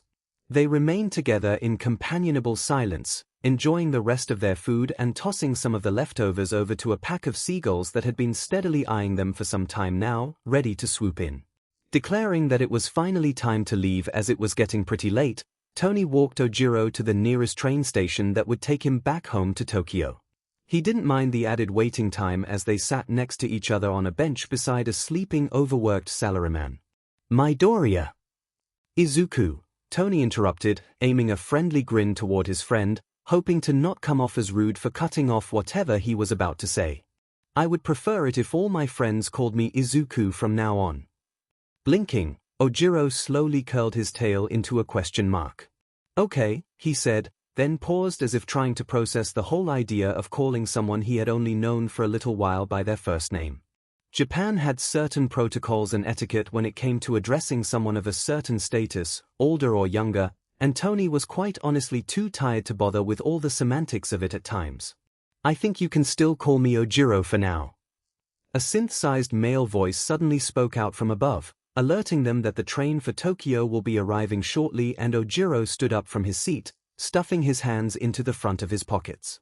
As the train began to make its approach to the station, his friend abruptly turned around and pulled Tony into a bone-crushing hug, his huge tail wrapping around them both like an adorable cuddly anaconda. Oh, Tony said, voice slightly muffled into Ojiro's jacket that smelled like green tea, body spray, and sweat. He could get used to this. Thank you, Ojiro said again, before pulling away. There was a smile on his face, brighter and more precious than before that it could rival any precious metal in the world. Even outrunking vibranium. And I also don't mind you calling me platypus as well. Izuku-kun. Matching his best friend's smile, Tony pulled him back into another big hug just as the train doors opened up to let out its weary passengers and make room for new ones. Sounds good to me, platypus. The Musutafu Central Library was in dire need of an extreme overhaul. Books from God knows where lined the dusty shelves, arranged in no particular order as Tony scanned for any potential rare finds to include in his cart. He was currently in the technology and computer section, though that was more of a nominally title than the entire truth. Hardly anything published past the last decade or so existed within these bookshelves, and Tony was at his wits' end trying to find anything substantial. The books he already had in his cart were alright, but he wanted to be absolutely sure that his next big project won't run into any issues. Fed up by this point, and vowing to write a strongly worded letter to his local councilman for better resources for children in low-income neighborhoods, Tony made his way over to the front desk. That sure is a lot of books, the librarian, a middle-aged woman with swirling pink hazel hair, commented almost absent-mindedly as she scanned his stuff one by one with a scanner. Aiming to be a software developer or something? Maybe, Tony answered with a shrug while giving her a deceptively innocent grin.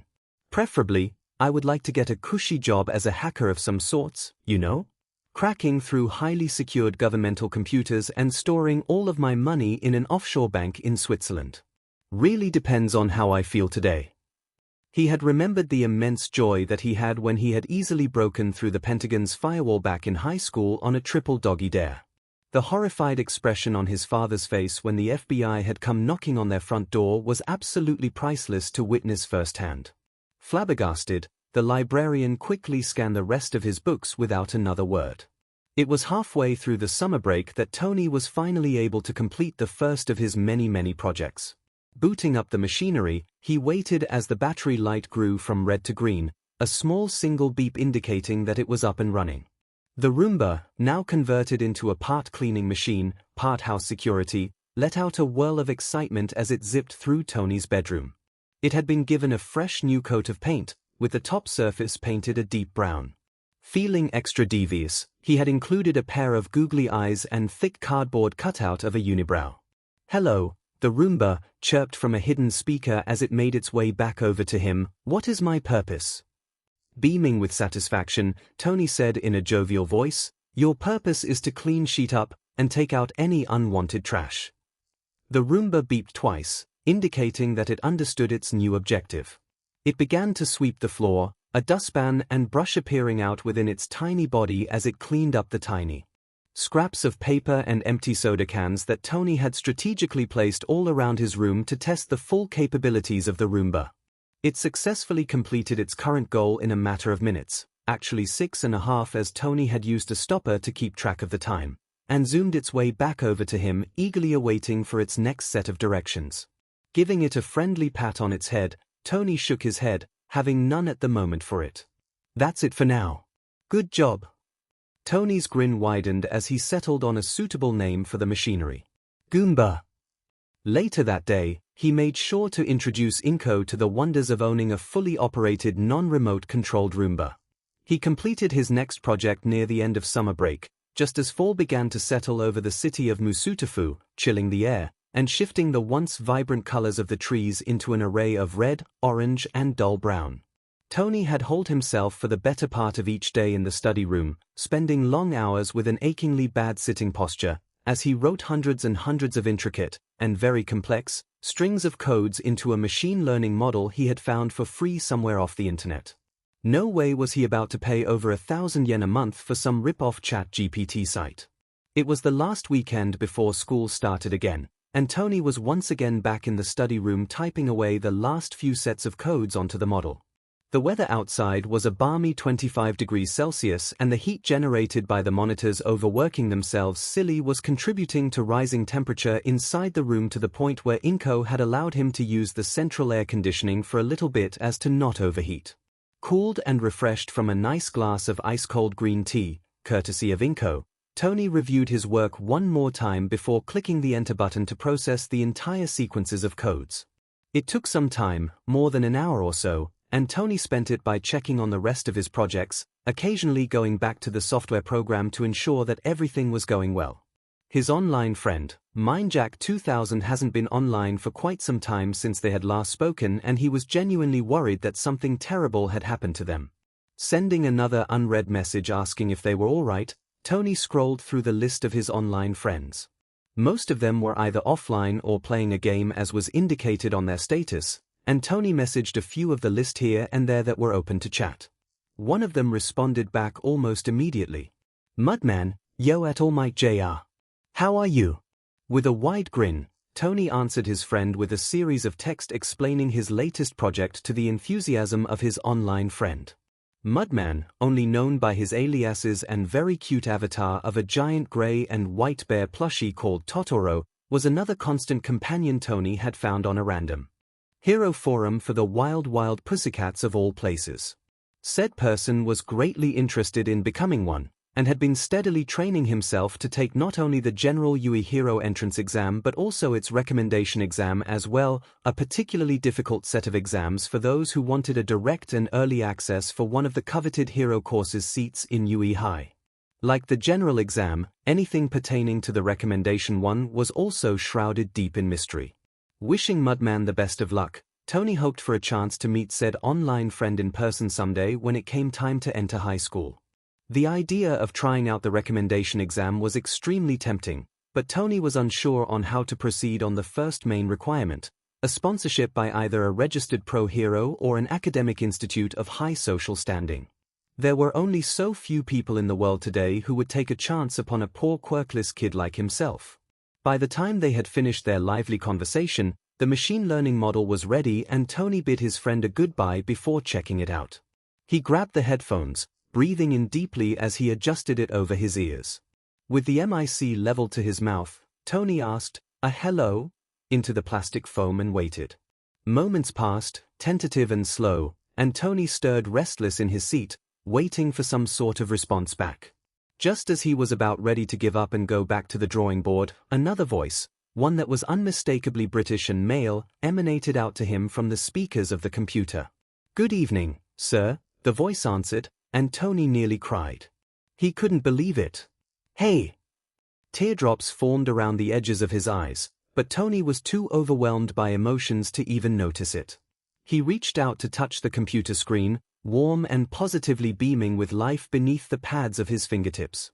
"Nice to see you again, JRVS." He smiled. "My dear old friend."